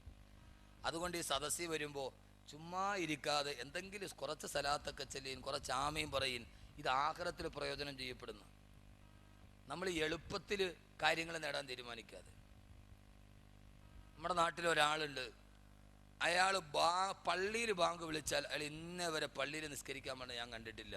പക്ഷെ എല്ലാ മയ്യത്ത് നിസ്കാരത്തിനും അദ്ദേഹം കൃത്യമായി വരും. ഇന്നേ വരെ ബാങ്ക് വിളിച്ചിട്ട് അദ്ദേഹം പള്ളിയിൽ നിസ്കാരത്തിന് വന്നിട്ടില്ല. എല്ലാ മയ്യത്ത് നിസ്കാരത്തിനും അദ്ദേഹം കൃത്യമായി വരും. ഞാൻ ഒരിക്കൽ അദ്ദേഹത്തിനോട് ചോദിച്ചു, കാക്ക, ഈ മയ്യത്ത് നിസ്കാരത്തിന് മാത്രം നിങ്ങൾ വരുന്ന എന്താ? അപ്പം അദ്ദേഹം പറഞ്ഞു, അത് എളുപ്പമല്ലേ, കുമ്പിടണ്ടല്ലോ, ചുമ്മാ നിന്നിട്ട് വല്ലതും പറഞ്ഞിട്ട് വിട്ടപ്പോൾ പോയാൽ പോരെ. അദ്ദേഹം വളരെ സരസായിട്ട്, അതാകുമ്പോൾ വലിയ ബുദ്ധിമുട്ടൊന്നുമില്ലല്ലോ, സുജൂതുമില്ല, റുക്കുമില്ല, കുറച്ചു നേരം നിൽക്കുക, അങ്ങോട്ടും കൊണ്ട് 2 തലയാട്ടുക, പോയല്ലോ. അപ്പം അദ്ദേഹത്തെ സംബന്ധിച്ചോളം അതൊരു എളുപ്പമുള്ള കാര്യമാണ്. നമ്മളിങ്ങനെ വല്ലാതെ ചിന്തിക്കുന്ന ആളുകളാണ്. അല്ലാഹു സുബ്ഹാനഹു വ തആല ഈ ജനം അങ്ങോട്ട് മാറിയിട്ട് ചോദ്യം എവിടം വരെ എത്തി? 40 പേര് ഓൺലൈൻ ഉണ്ടെങ്കിൽ ജുമാ നിസ്കരിക്കാൻ പറ്റുമോ ഇല്ലയോ? അങ്ങനെയല്ലേ ചോദ്യം? അതന്നെ. ഫേസ്ബുക്കിൽ ചാറ്റ് ചെയ്തുകൊണ്ടിരിക്കുമ്പോൾ അവസാനം ചാറ്റ് ചെയ്തുകൊണ്ടിരിക്കുമ്പോൾ പിന്നെ എല്ലാവരും ഓൺലൈനിൽ വരും. അപ്പോൾ ഉസ്താദിനോട് ചോദ്യം, ഉസ്താദ് ഇപ്പം 40 പേര് ഓൾറെഡി ഓൺലൈനിൽ നിൽപ്പുണ്ട്, ഫേസ്ബുക്കിൻ്റെ തിരക്കൊണ്ട് ജുമയ്ക്ക് പോകാൻ പറ്റൂല, ഞങ്ങൾ ഇവിടെ തന്നെ ഇരുന്ന് അങ്ങോട്ട് ജുമ നിസ്കരിച്ചാൽ മതിയോ? 40 പേരുണ്ട് ഓൺലൈൻ. എത്ര വിദഗ്ധനായിരിക്കും അത് കണ്ടുപിടിച്ച ആള്. അപ്പോൾ ഉസ്താദ് പറഞ്ഞു, നീ ഒരു കാര്യം ചെയ്ത്, തിരക്കാണെങ്കിൽ ആ വീട്ടിലെ ഫ്രിഡ്ജിൻ്റെ മുകളിൽ ഒരു കറുത്ത തുണി ഇട്ട് മൂടിയിട്ട് ഹജ്ജും അവിടെ തന്നെ അങ്ങോട്ട് നിർവഹിച്ചോളൂ. ഇനിയിപ്പോൾ കഅബയുടെ അവിടം വരെ പോകണ്ട, ഒരു തുണി ഇട്ട് മൂടിയിട്ട് ആ ഫ്രിഡ്ജിൻ്റെ മുകളിൽ അവിടെ ഒരു 7 പ്രാവശ്യം തവാഫൊക്കെ ചെയ്ത് ഹജ്ജും അവിടെ തന്നെ ആയിക്കോളി. വല്ലാതെ മാറിപ്പോയി. ഇൻഷാ അല്ലാഹ് നമുക്ക് പറയാം. ഞാൻ അതുകൊണ്ടാണ് പറഞ്ഞത്, ഹസരത്ത് ഉമർ റളിയല്ലാഹു തആല അൻഹു കേൾക്കുന്ന ഏതൊരു ചെറുപ്പക്കാരനും അവൻ്റെ ജീവിതത്തിൽ ഒരു റോൾ മോഡലാക്കി മാറ്റാൻ പറ്റും. നിങ്ങൾക്കൊരു റോൾ മോഡൽ വേണോ? നിങ്ങളുടെ റോൾ മോഡൽ ആരാ? മെസ്സി അല്ല. നിങ്ങളുടെ റോൾ മോഡൽ ആരാ? മെസ്സി അല്ല. മെസ്സി ആരാ? മെസ്സി ആരാ? മെസ്സി പച്ച വ്യഭിചാരി. മെസ്സി ആരാ? കൊള്ളുന്ന നിങ്ങൾക്ക് ഇത് നിങ്ങളുടെ വീടിൻ്റെ ബെഡ്റൂമിൽ നിങ്ങൾക്ക് അനുകരിക്കാൻ പറ്റുന്ന മാതൃക മെസ്സി അല്ല. മെസ്സി ആരാ? മെസ്സി പച്ച വ്യഭിചാരി. ചെറുപ്പക്കാർക്ക് എന്നോട് ദേഷ്യം തോന്നണ്ട. പച്ച വ്യഭിചാരിയുടെ ചിത്രമാണ് നീ നിന്റെ ബെഡ്റൂമിൽ ഒട്ടിച്ചു വെച്ചത്. ഇന്ന് ഏറ്റവും ചെറുപ്പക്കാരുടെ മൊബൈലും മെസ്സിയുടെയോ നെയ്മറിൻ്റെയോ ചിത്രമില്ലാത്ത ഒന്നില്ല. ഉണ്ടോ? ഉണ്ടാവൂല, വളരെ കുറവാ. മെസ്സി അറിയാത്തവരാരാ ഉള്ളത്? എന്നാ മെസ്സി ആരാ? പച്ച വ്യഭിചാരി. പച്ച വ്യഭിചാരി എന്ന് പറഞ്ഞാൽ ഏത് വ്യഭിചാരിയാ? നിങ്ങൾക്കറിയാവല്ലോ, കഴിഞ്ഞ ലോകകപ്പ് വേൾഡ് കപ്പ് നടക്കുന്നത് ദക്ഷിണാഫ്രിക്കയിലാ. ദക്ഷിണാഫ്രിക്ക എന്താ? ദക്ഷിണാഫ്രിക്കയുടെ പ്രത്യേകത അറിയോ? ലോകകപ്പ് എന്താ? വേൾഡ് കപ്പ് വ്യഭിചാരത്തിന്റെ ശാലയാ. ലോകത്തിലേക്ക് ഏറ്റവും കൂടുതൽ വേശ്യകളെ കയറ്റുമതി ചെയ്യുന്ന രാജ്യമാണ് ദക്ഷിണാഫ്രിക്ക. ലോകത്തിലേക്ക് ഏറ്റവും കൂടുതൽ വേശ്യകളെ കയറ്റുമതി ചെയ്യുന്ന രാജ്യത്ത് വെച്ച് ലോകകപ്പ് നടത്തിയപ്പോൾ ഈ വേശ്യകളെ തികയാതെ വന്നപ്പോൾ അങ്ങകലെ നിന്ന് യൂറോപ്പിൽ നിന്ന് വേശ്യകളെ ഇറക്കുമതി ചെയ്തു ദക്ഷിണാഫ്രിക്കയിലേക്ക്. അപ്പൊ എന്താ വേൾഡ് കപ്പ്? എന്താ വേൾഡ് കപ്പ്? അവിടെ കാൽപന്ത് കളിയല്ല, അവിടെ വ്യഭിചാരത്തിന്റെ കഥയാ കൂടുതൽ വരിക. നിങ്ങൾക്ക് എന്നോട് ദേഷ്യമൊന്നും തോന്നരുത്. നിങ്ങൾ ഈ വച്ചിരിക്കുന്ന വിഗ്രഹങ്ങളൊന്നും അത്ര നല്ല വിഗ്രഹങ്ങളല്ല. അവിടെയാണ് ഞാൻ ഉമറിനെ മനസ്സിലാക്കി തരിക. ആരാ? മെസ്സി ആരാ? ദക്ഷിണാഫ്രിക്കയിലെ വേൾഡ് കപ്പ് നടത്തുമ്പോൾ ഏറ്റവും വലിയ വേശ്യകളെ കയറ്റുമതി ചെയ്യുന്ന രാജ്യത്തിലേക്ക് വേശ്യകളെ തികയാതെ വന്നപ്പോ യൂറോപ്പിൽ നിന്ന് വേശ്യകളെ ഇറക്കുമതി ചെയ്ത് കഴിഞ്ഞ വേൾഡ് കപ്പ് നടക്കുമ്പോ അന്ന് ഹോട്ടലുകളുടെ റൂമുകൾ മുഴുവനും നേരത്തെ ബുക്കായപ്പോ അവസാനം സഞ്ചരിക്കുന്ന ആഡംബര വാഹനത്തിന്റെ നടുവിൽ വ്യഭിചാരത്തിന് സൗകര്യം ഒരുക്കി കൊടുത്ത വേൾഡ് കപ്പ് കടന്നുപോയി. സഹോദരങ്ങളെ, അർജന്റീന ലോകകപ്പിൽ തോറ്റെന്ന് മാത്രമല്ല, അന്തം വിട്ട തോക്കല് തോറ്റി, എതിരില്ലാത്ത 4 ഗോളിന് അർജന്റീന തോറ്റു കഴിഞ്ഞപ്പോ അതിന്റെ നിരാശ മാറാൻ അന്തം വിട്ട തോക്കല് 4 ഗോളിന് എതിരില്ലാത്ത 4 ഗോളിന് തോറ്റു കഴിഞ്ഞപ്പോ പിറ്റേ ദിവസം രാവിലെ എയർപോർട്ടിൽ തന്റെ കാമുകിയുമായി ഹവായ് ദ്വീപിലേക്ക്, പരാജയം മറക്കാൻ ഹവായ് ദ്വീപിലേക്ക് തന്റെ കാമുകയെയും പിടിച്ചുകൊണ്ട് മെസ്സി പോകുമ്പോ വിമാനത്താവളത്തിൽ അരക്കീപ്പോട്ട് തുണിയില്ലാത്ത കാമുകയെ കെട്ടിപ്പിടിച്ചു നിൽക്കുന്ന മെസ്സിയുടെ ചിത്രം ലോകത്ത് മുഴുവൻ വരുമ്പോ പരസ്യമായി വ്യഭിചരിച്ചവന് സാധാരണ വ്യഭിചരിക്കാൻ പോകുന്നവൻ രഹസ്യമായി വ്യഭിചരിക്കും. ഹവായ് ദ്വീപിലേക്ക് ഭാര്യയല്ല കാമുകയുമായിട്ട് വ്യഭിചരിക്കാൻ പോകുമ്പോ ഫോട്ടോഗ്രാഫറിന് പോസ്റ്റ് ചെയ്ത പച്ച വ്യഭിചാരിയായ മെസ്സിയുടെ ചിത്രം നിന്റെ മൊബൈലിലും നിന്റെ വീടിന്റെ അലമാരയിൽ സൂക്ഷിക്കുന്ന എന്റെ പ്രിയപ്പെട്ട മുസ്ലിം ചെറുപ്പക്കാരാ, എന്താ പൊന്നുമോനെ കരുതിയതെന്താ? വ്യഭിചാരത്തിന്റെ ശീലമല്ലേ പഠിച്ചു പോയത്? ആധുനികതയുടെ സോഷ്യൽ നെറ്റ്വർക്കുകളുടെ ഇടയിൽ എല്ലാം തകർന്ന് തരിപ്പണമാകുമ്പോ, ധാർമ്മികത കുടിച്ചു മൂടപ്പെടുമ്പോ, സത്യം കുടിച്ചു മൂടപ്പെടുമ്പോ, സ്നേഹം കുടിച്ചു മൂടപ്പെടുമ്പോ, ബന്ധങ്ങൾ ബന്ധനങ്ങളായി മാറുന്ന ലോകം, മനുഷ്യൻ രാക്ഷസനായി മാറുന്ന കാലം, പിശാചുക്കൾ പാർക്കുന്ന വേതാള നഗരം പോലെ ഈ ഭൂമി അധപ്പതിച്ചു പോകുമ്പോ പാവപ്പെട്ട ചെറുപ്പക്കാരൻ വീട്ടിലോട്ട് കയറി വരികയാ. ആ കയറി വരുന്ന ചെറുപ്പക്കാരൻ വീട്ടിലോട്ട് കയറി വരുമ്പോ വാതിലിന്റെ പുറകിൽ ഒളിച്ചിരുന്നിട്ട് അവനെ പിച്ചാത്തി കൊണ്ട് കഴുത്തിന് വെട്ടി വീശി അവസാനം വിധിയുടെ സൗഭാഗ്യം കൊണ്ട് അവൻ പ്രാണരക്ഷാത്തമോടി വീടിന്റെ മുറ്റത്ത് തളർന്ന് വീടുമ്പോ ചോരയിൽ കുളിച്ച പാവപ്പെട്ടവനെ ആംബുലൻസിലോട്ട് കയറ്റുമ്പോ വിതുമ്പുന്ന ചുണ്ടുകളോട് എന്റെ 4 വയസ്സുള്ള പൊന്നുമോളും എനിക്ക് ജന്മം തന്ന അമ്മയും അടുക്കളയിൽ മുറിവേറ്റ് കിടക്കുന്നുണ്ടെന്ന് പറയുമ്പോ ഓടിച്ചെന്ന് നോക്കിയ ആ നാട്ടുകാർ കണ്ടതെന്തെന്നറിയോ? 4 വയസ്സുകാരി പൊന്നുമോള് 20 പ്രാവശ്യം മൂർച്ചയുള്ള കത്തി കൊണ്ട് വെട്ടി നുറുക്കി. അതിന്റെ അടുത്തൊരു പാവപ്പെട്ട വൃദ്ധയെ കൈകാലുകൾ വെട്ടി നുറുക്കപ്പെടുമ്പോ ആരാ ചെയ്തതാരാ? സ്വന്തം കാമുകന്റെ കൂടെയുള്ള ജീവിതത്തിന് 4 വയസ്സുള്ള പൊന്നുമോള് തടസ്സമായപ്പോ ആ കാമുകന്റെ കൂടെ അവളുടെ കാമത്തിന്റെ പേക്കൂത്ത് തീർക്കാൻ 4 വയസ്സുകാരി പൊന്നുമോള് കത്തി കൊണ്ട് കൊത്തിയെറിഞ്ഞ രാക്ഷസിയുടെ ലോകം കണ്ട് കണ്ട് നമ്മൾ എത്രയോ മരവിച്ചു പോയതാണ്. അവളുടെ പേര് അനുശാന്ത എന്നാണത്രേ. ഏത് ശാന്തതയാണ് അവളുടെ മുഖത്ത്!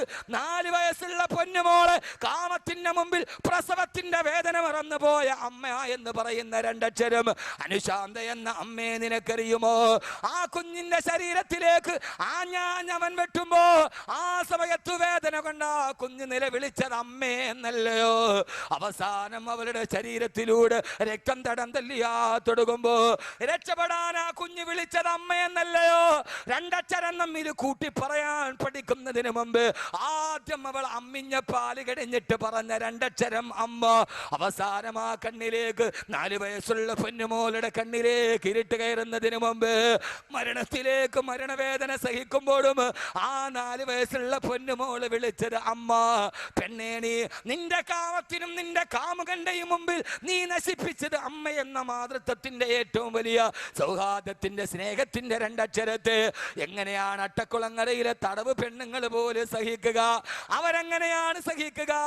ജയിലിന്റെ ഇരുമ്പടിക്കുള്ളിൽ കിടക്കുന്ന അട്ടക്കുളങ്ങരയിലെ തടവ് പെണ്ണുങ്ങളുടെ ഹൃദയത്തിൽ പോലും അവൾ രാക്ഷസിയായി മാറുമ്പോ എന്റെ പ്രിയപ്പെട്ട ചെറുപ്പക്കാരാ, വാട്സപ്പും ഫേസ്ബുക്കുമായി പാതിരാത്രികളെ ചെലവഴിച്ചു കളയുമ്പോ ആ പെണ്ണ് തന്റെ വീട്ടിലേക്ക് പോകാനുള്ള വഴി വാട്സപ്പിലൂടെ കാമുകൻ അയച്ചു കൊടുത്തു അത്രേ. എന്ന് മാത്രമല്ല, നിങ്ങൾ അറിയുക, മനുഷ്യരെ തലതാഴ്ത്തുക. തന്റെ 4 വയസ്സുള്ള പൊന്നുമോള് വെട്ടേറ്റ് പിടയുന്ന ചിത്രം കാമുകനി അമ്മയ്ക്ക് വാട്സപ്പിലൂടെ അയച്ചു കൊടുത്തു അത്രേ. കാമമേ, നിന്റെ പേരോ അമ്മ. പിശാചുക്കൾ പാർക്കുന്ന വേതാള നഗരം പോലെ ഈ ലോകം അതപ്പതിച്ചു പോകുമ്പോ ഇവിടെ ഞാൻ നിങ്ങളോട് പറയുകയാണ്, സ്വന്തം ബീജത്തിൽ പിറന്ന 5 കുഞ്ഞുങ്ങള് ജീവനോടെ കുടിച്ചു മൂടിയ ഖത്താബിന്റെ മകൻ ഉമറിനെ ഞാനതാണ് പറഞ്ഞത്. വർത്തമാനകാലത്തിന്റെ ദർപ്പണത്തിലൂടെ നാം കാണുകയാണ് 1400 വർഷങ്ങൾക്കപ്പുറം ജീവിച്ചു പോയ മരുഭൂമിയിലെ കാട്ടാളനെ ഖത്താബിന്റെ മകൻ ഉമറിനെ. ഉമറാരാ? തന്നിക്ക് ജനിച്ച കുഞ്ഞുങ്ങളെ ജീവനോടെ കുടിച്ചു മൂടിയ ഉമർ. പക്ഷേ ഉമറിന് മാനസാന്തരമുണ്ടായി. എപ്പോഴെന്നറിയോ? 2 മണിക്കൂർ വയത് കെട്ടപ്പെടല്ല, ദീർഘകാല വായനയ്ക്ക് ശേഷമല്ല. ഈ പ്രാവശ്യം ഇന്ത്യയിലാദ്യമായി 600 കിലോമീറ്റർ ഓടി തീർത്ത മാരത്തണിന്റെ ദേവാട് ബോബി ചെമ്മണ്ണൂർ മിനിങ്ങാന് ചന്ദ്രശേഖരൻ നായർ സ്റ്റേഡിയത്തിൽ പറഞ്ഞത് എന്താണെന്നറിയോ? പാവങ്ങൾക്ക് വേണ്ടി സഹായിക്കണമെന്ന് എനിക്ക് തോന്നിയത് ജീവിതത്തിൽ എനിക്ക് സമാധാനം കിട്ടിയില്ല. അവസാനം ജീവകാരുണ്യ പ്രവർത്തനത്തിൽ പോകണമെന്ന് എനിക്ക് തോന്നിയത് മദർ തെരേസയുടെ ജീവിതം വായിച്ചപ്പോഴാ. ബോബി ചെമ്മണ്ണൂരിന് മദർ തെരേസയുടെ ജീവിതം മുഴുവൻ വായിക്കേണ്ടി വന്നെങ്കിൽ എന്റെ പ്രിയപ്പെട്ട സഹോദരങ്ങള്, കള്ളു കുടിച്ചിട്ട് ആദ്യം കാണുന്നവന് അരയിൽ കിടക്കുന്ന വാളിന്റെ മൂർച്ചയറിയാൻ ആദ്യം കാണുന്നവന്റെ കൈത്തണ്ടയിൽ വെട്ടി നോക്കിയ കാട്ടാളനായ ഉമറിന് ഒരാളുടെ ജീവചരിത്രം വായിക്കേണ്ടി വന്നില്ല, ഒരു ദിവസം മെനക്കെടേണ്ടി വന്നില്ല. ഒരൊറ്റ നിമിഷം കൊണ്ട് പ്രിയപ്പെട്ട സഹോദരി ഖുർആൻ ഓതുകയാണ്. ഹബീബായ മുത്തിന്റെ തലയെടുക്കാൻ ഊരി പിടിച്ച വാളുമായി ഉമർ പോവുകയാണ്. ആ സമയത്താണ് മാ അൻസൽനാ അലൈക്കൽ ഖുർആന ലിതശ്കാ ഇല്ലാ തദ്കിറതൻ ലിമൻ യഖ്ശാ തൻസീലൻ മിമ്മൻ ഖലഖൽ അർള വസ്സമാവാതിൽ ഉലാ. ആയത്ത് കേൾക്കേണ്ട താമസം പൊട്ടിക്കരഞ്ഞുകൊണ്ട് ഇസ്ലാമിലേക്ക് തിരിച്ചു വന്ന് ഇനി ഞാൻ നന്മക്കാണ്, ഇനി ഞാൻ മനുഷ്യനാണെന്ന് പറഞ്ഞ് ഒരു നിമിഷം കൊണ്ട് ഖുർആന്റെ ആയത്ത് കേട്ടപ്പോ ജീവിതത്തിലേക്ക് ഒരു മനുഷ്യനായി, ഒരു മനുഷ്യനായി, ഒരു മത്തനായി തിരിച്ചു വന്നു. സയ്യിദുനാ ഉമർ ഇബ്നുൽ ഖത്താബ് റളിയല്ലാഹു തആല അൻഹു അവസാനം ആ കാട്ടാളം പിന്നീട് ജന്മം മാറിയപ്പോ, മാനസാന്തരത്തിന്റെ മാതൃകയായപ്പോ, അവസാനം ഇന്ത്യ പാക് വിഭജനം നടക്കുന്ന സമയത്ത് ഹൈന്ദവരും മുസ്ലിമീങ്ങളും പരസ്പരം കൊത്തിയെരിഞ്ഞ് നവകാലിയുടെ അഭയാർത്ഥി ക്യാമ്പിൽ ശിരസെട്ട കബന്ധങ്ങളുടെ മുമ്പ് സാക്ഷാൽ ഇന്ത്യ രാജ്യത്തിന്റെ രാഷ്ട്രപിതാവ് മോഹൻദാസ് കരംചന്ദ് ഗാന്ധി പറഞ്ഞതെന്താ? ഇന്ത്യ രാജ്യത്തിലെ സമാധാനമെങ്കിൽ മക്ക ഭരിച്ച ഉമറിന്റെ ഭരണം ഇന്ത്യക്ക് വേണമെന്ന് മോഹൻദാസ് കരംചന്ദ് ഗാന്ധി പോലും പറഞ്ഞു പോയാ, നെപ്പോളിയൻ ബോണപ്പാർട്ട് പോലും എനിക്ക് ലോകം മുഴുവനും മടക്കി പിടിക്കണം, എന്നിട്ട് ഉമർ ഭരിച്ചതുപോലെ എനിക്കും ഭരിക്കണമെന്ന് നെപ്പോളിയൻ പോലും പറയുന്ന അവസ്ഥയിൽ ആരും കൊതിക്കുന്ന മനുഷ്യനായി മാറി സയ്യിദുനാ ഉമർ ഇബ്നുൽ ഖത്താബ് റളിയല്ലാഹു തആല അൻഹു. പിന്നെ ഉമർ ആരായി മാറി? ലോകത്ത് പിന്നീട് എല്ലാവരും ആഗ്രഹിച്ചു അവർക്ക് ഉമറാകണമെന്ന്. ഇതാണ് മനുഷ്യൻ. പിന്നീട് വന്ന ചരിത്രകാരന്മാർ മുഴുവനും ആഗ്രഹിച്ചു, അവരവർ പറഞ്ഞു എനിക്ക് ഉമറാവണം. ആരായി ഉമർ? ആരായി ഉമർ? മനസ്സിലാവണില്ലേ? എന്തിട്ടിരിപ്പാ പടച്ചോനെ ഇരിക്കണത്? ഈ തെരഞ്ഞെടുപ്പ് കഴിഞ്ഞിട്ട് സ്ഥാനാർത്ഥി ഇരിക്കണമാതിരി ജയിച്ചോന്ന് പറഞ്ഞുകൂടാ, തോക്കുമെന്ന് പറഞ്ഞുകൂടാ. ഒരാൾ LDF പറഞ്ഞ് 20 സീറ്റ് അവർക്കാന്ന്, UDF പറഞ്ഞ് 20 അവർക്കാന്ന്. ഇതിപ്പോൾ 40 സീറ്റ് മത്സരം നടന്നെന്ന് തോന്നുന്നു പറയാനായിട്ടാ. ഇപ്പം അവരെ കണക്കനുസരിച്ച് 40 സീറ്റ് മത്സരം നടക്കണം. LDF പറഞ്ഞ് 20 അവർക്കാണ്, UDF പറഞ്ഞ് അവർക്ക് 20 ഉറപ്പാണ്. ആകെ എത്രയും മത്സരം നടന്നിട്ടുള്ളൂ? 20 ഉള്ളു താൻ. എനിക്കിപ്പോൾ LDF ഇല്ല, UDF ഇല്ല, എനിക്കില്ല അമത വല വിമത. നമുക്കിപ്പോൾ ആര് വന്നാലും കോരന് കഞ്ഞി കുമ്പിളി തന്നെ, അത് വേറെ കാര്യം. ആര് വന്നാലും കോരന് കഞ്ഞി കുമ്പിളി തന്നെ. എൻ്റെ പ്രിയപ്പെട്ട സഹോദരങ്ങളെ, അതുകൊണ്ട് ഇങ്ങോട്ട് നോക്ക്. വെളുത്തുള്ളി തിന്ന കാലം മറന്നു. എത്ര വില? പെട്രോൾ വാങ്ങിക്കാൻ പറ്റും, അതും പറ്റും. എല്ലാം കണക്കാണ്. ഒന്ന് പോട്ടെ, അത് വേണ്ട, രാഷ്ട്രീയം വേണ്ടല്ലേ, അത് വിളിച്ചു. അള്ളാഹു സുബ്ഹാനഹു വ തആല നല്ല രാഷ്ട്രീയക്കാരാക്കി അള്ളാഹു തരട്ടെ. ആമീൻ പറ. നല്ല രാഷ്ട്രീയക്കാരുണ്ട്. വെള്ളിയാഴ്ച ദിവസം തൻ്റെ പാർലമെന്റിന്റെ വലതുഭാഗത്തുള്ള ഓഫീസിൽ വെള്ളിയാഴ്ച സന്ദർശകരുടെ തിരക്ക് കൂടിയിട്ട് അവസാനം വെള്ളിയാഴ്ച പള്ളിയിൽ ജുമയ്ക്ക് ബാങ്ക് വിളിച്ചപ്പോൾ ബാങ്ക് കേട്ടിട്ടൊരു മനുഷ്യൻ അന്നത്തെ MP കസേരയിൽ മുഖം വെച്ചിട്ട് പൊട്ടിക്കരഞ്ഞു. ആളുകൾ ചോദിച്ചു എന്താ കരയുന്നതെന്ന് ചോദിച്ചപ്പോൾ, ഇന്നെൻ്റെ ആളുകളുടെ തിരക്ക് കാരണത്താൽ എന്നും ഞാൻ ഓതുന്ന സൂറത്തുൽ കഹ്ഫ് എനിക്കിന്ന് വെള്ളിയാഴ്ച ഓതാൻ പറ്റിയില്ലല്ലോ അള്ളാഹുവേ എന്ന് പറഞ്ഞ് പൊട്ടിക്കരഞ്ഞ മനുഷ്യനാണ് ഖായിദെ മില്ലത്ത് ഇസ്മായിൽ സാഹിബ്. അങ്ങനെയുള്ള ആളുകളൊക്കെ കഴിഞ്ഞുപോയി, അതൊക്കെ മരിച്ചുപോയി. ഇന്ന് ആ പോട്ട്. അള്ളാഹു നമ്മളെല്ലാവരെയും നന്നാക്കി തരട്ടെ. നമ്മളെ നന്നാക്കി തരട്ടെ. ഉമർ നാട് ഭരിച്ചു. ഇങ്ങോട്ട് നോക്കുമോനെ, ഞാൻ പറയണത് ഈ തെരഞ്ഞെടുപ്പിൻ്റെ കഥയല്ല. ഈ തെരഞ്ഞെടുപ്പിൽ ഇത്രയും പ്രചരണമൊക്കെ നടത്തി, അവസാനം കൊട്ടിക്കലാശമൊക്കെ നടത്തി, ആടിത്തിമിർത്തും പാടിത്തിമിർത്തും ഒക്കെ നിന്നാൽ കിട്ടുന്ന സീറ്റ് പരമാവധി എത്ര വർഷം? ഈ സ്ഥാനാർത്ഥികൾ വീട് തോറും കയറി ഇറങ്ങി ഇത്രയും കഷ്ടപ്പെട്ട് ഇത്രയും ബുദ്ധിമുട്ടി അവരവസാനം എങ്ങാനും ഒരാൾ ജയിച്ചാൽ കിട്ടുന്ന സീറ്റ് എത്രയുള്ളൂ പരമാവധി? 5 വർഷം. 5 വർഷം കഴിഞ്ഞാൽ അടുത്തയാൾക്ക് മാറി കൊടുക്കണം, ഇല്ലെങ്കിൽ വീണ്ടും മത്സരിക്കണം. ഞാൻ പറയുന്ന സീറ്റ് എന്നറിയോ? ഉമർ മേടിച്ച സീറ്റാ റളിയല്ലാഹു തആല. ആ സീറ്റിന്റെ പ്രത്യേകത എന്താണെന്നറിയോ? അല്ലാഹു പറയുകയാണ്, ഇന്നല്ലദീന ആമനു വഅമിലു സ്വാലിഹാത്തി കാനത് ലഹും ജന്നാത്തുൽ ഫിർദൗസി നുസുലാ. അള്ളാഹുവിനെ അനുസരിക്കുകയും സൽക്കർമ്മയും ചെയ്യുകയും ചെയ്ത, അവനെ അനുസരിച്ച് ജീവിച്ച അള്ളാഹുവിന്റെ ദാസന്മാർക്ക് അള്ളാഹു കാനത് ലഹും ജന്നാത്തുൽ ഫിർദൗസി നുസുലാ, ഈ കുറെ നാളുകൾ ചുവരെടുത്തിയും ബാനർ പിടിച്ചും ഫ്ലെക്സ് പിടിച്ചും കൂടെ നടന്നും ബക്കറ്റ് പിടിച്ചും കൊട പിടിച്ചും നടന്നു പോയ എൻ്റെ പ്രിയപ്പെട്ട ചെറുപ്പക്കാരാ, അതിൽ വിജയിച്ചാൽ കിട്ടുന്നത് 5 വർഷത്തെ സീറ്റാണെങ്കിൽ അതെങ്ങാനും സരിതയെ പോലെ ഒരാൾ വന്നാൽ പിന്നെ എപ്പോ വേണമെങ്കിലും പോകാൻ പറ്റുന്നതാണെങ്കിൽ അല്ല പറയുകയാ, മത്സരിക്കാനുണ്ടോ? മത്സരിക്കാനുണ്ടോ? എന്നോട് മത്സരിക്കുന്ന ആളുകൾക്ക്, എൻ്റെ ദീനിൽ മത്സരിക്കുന്ന ആളുകൾക്ക് ഞാൻ കൊടുക്കുന്നത് എന്താ? കാനത്തിലേക്കും ജന്നാത്തുൽ ഫിർദൗസി നുസുലാ, ജന്നാത്തുൽ ഫിർദൗസ് എന്ന സ്വർഗ്ഗത്തിൽ ഞാനൊരു സീറ്റ് കൊടുക്കുകയാ. ആ സീറ്റ് കിട്ടിയാൽ അതിന്റെ പ്രത്യേകത എന്തെന്നറിയോ? ഖാലിദീന ഫീഹാ ലാ യബ്ഗൂന അൻഹാ ഹിവലാ. ആ സ്വർഗ്ഗത്തിൽ ഒരു സീറ്റ് കിട്ടിയാൽ ഖാലിദീന ഫീഹാ, അതൊരിക്കലും എല്ലായ്പ്പോഴും നിത്യമായി നിൽക്കുന്നടാ എന്ന് മാത്രമല്ല, ലാ യബ്ഗൂന അൻഹാ ഹിവലാ. ആ സീറ്റ് നിനക്ക് കിട്ടിയാൽ ഒരു പ്രാവശ്യം കിട്ടിയവൻ പിന്നെ അവൻ അവസാനം വരെ മാറിക്കൊടുക്കേണ്ട. ലാ യബ്ഗൂന അൻഹാ ഹിവലാ, അതൊരിക്കലും മാറിക്കൊടുക്കേണ്ട സീറ്റല്ല. യഥാർത്ഥ ബുദ്ധിമാനാരാ? ആ സീറ്റിന് വേണ്ടി മത്സരിക്കുന്നവനല്ലേ? ആ സീറ്റിന് വേണ്ടി മത്സരിക്കേണ്ടവനല്ലേ? വഫീ ദാലിക ഫല്യതനാഫസിൽ മുതനാഫിസൂ. യഥാർത്ഥത്തിൽ ചെറുപ്പക്കാരെ അതിനു വേണ്ടിയാണ് മത്സരിക്കേണ്ടത്. ഈ ഭൗതിക ജീവിതത്തിന്റെ ആഡംബരങ്ങളെയും അനാശാസ്യങ്ങളെയും ജീർണതകളെയും അശ്ലീലങ്ങളെയും ആഭാസങ്ങളുടെയും ആവർത്തനമായി ജീവിതത്തിൽ കൊണ്ട് നടക്കുമ്പോ ഉമർ എല്ലാത്തിനോടും വിട പറഞ്ഞു. കള്ളിനോട് വിട, പെണ്ണിനോട് വിട, ലഹരിയോട് വിട, ഈ അസത്യത്തിനോട് വിട, ഈ ഇരുട്ടിനോട് വിട.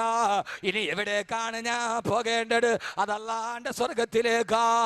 ഞാൻ വരുന്നതിന് മുമ്പ് ബഹുമാനപ്പെട്ട ഷാഫി മന്നാനി പറഞ്ഞല്ലോ, ഹബീബായ നബി മുഹമ്മദ് മുസ്തഫ, ഹബീബായ നബി മുഹമ്മദ് മുസ്തഫ പോരാ, താജദാറെ മദീന നബി മുഹമ്മദ് മുസ്തഫ സല്ലല്ലാഹു അലൈഹി വസല്ലമ പറയുകയാ, ഇന്നലെ പാതിരാത്രി ഞാനൊരു സ്വപ്നം കണ്ടു.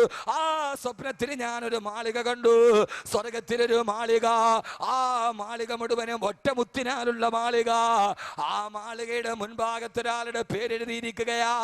സഹാബത്ത് ചോദിച്ചു, നബിയേ അതാരുടെ പേരാണെന്നറിയാ? എന്റെ പേരാണോ? അല്ലാഹുവിന്റെ റസൂൽ ഇന്നലെ കണ്ട സ്വപ്നത്തിൽ കണ്ട മാളികയുടെ മുകളിൽ എഴുതിയിരിക്കുന്നതെന്നറിയാൻ സഹാബത്ത് മുഴുവനും അത്ഭുതത്തോടെ ഇരിക്കവേ ഹബീബായ മുത്ത് വിരൽ ചൂണ്ടിയത് ആരുടെ നേർക്കാ? അല്ലാഹുവിന്റെ റസൂൽ പറഞ്ഞു, മറേ നളർത്തു ഇലാ ബാബിൽ ജന്നത്തി മക്തൂബൻ ബിസ്മി ഉമറ.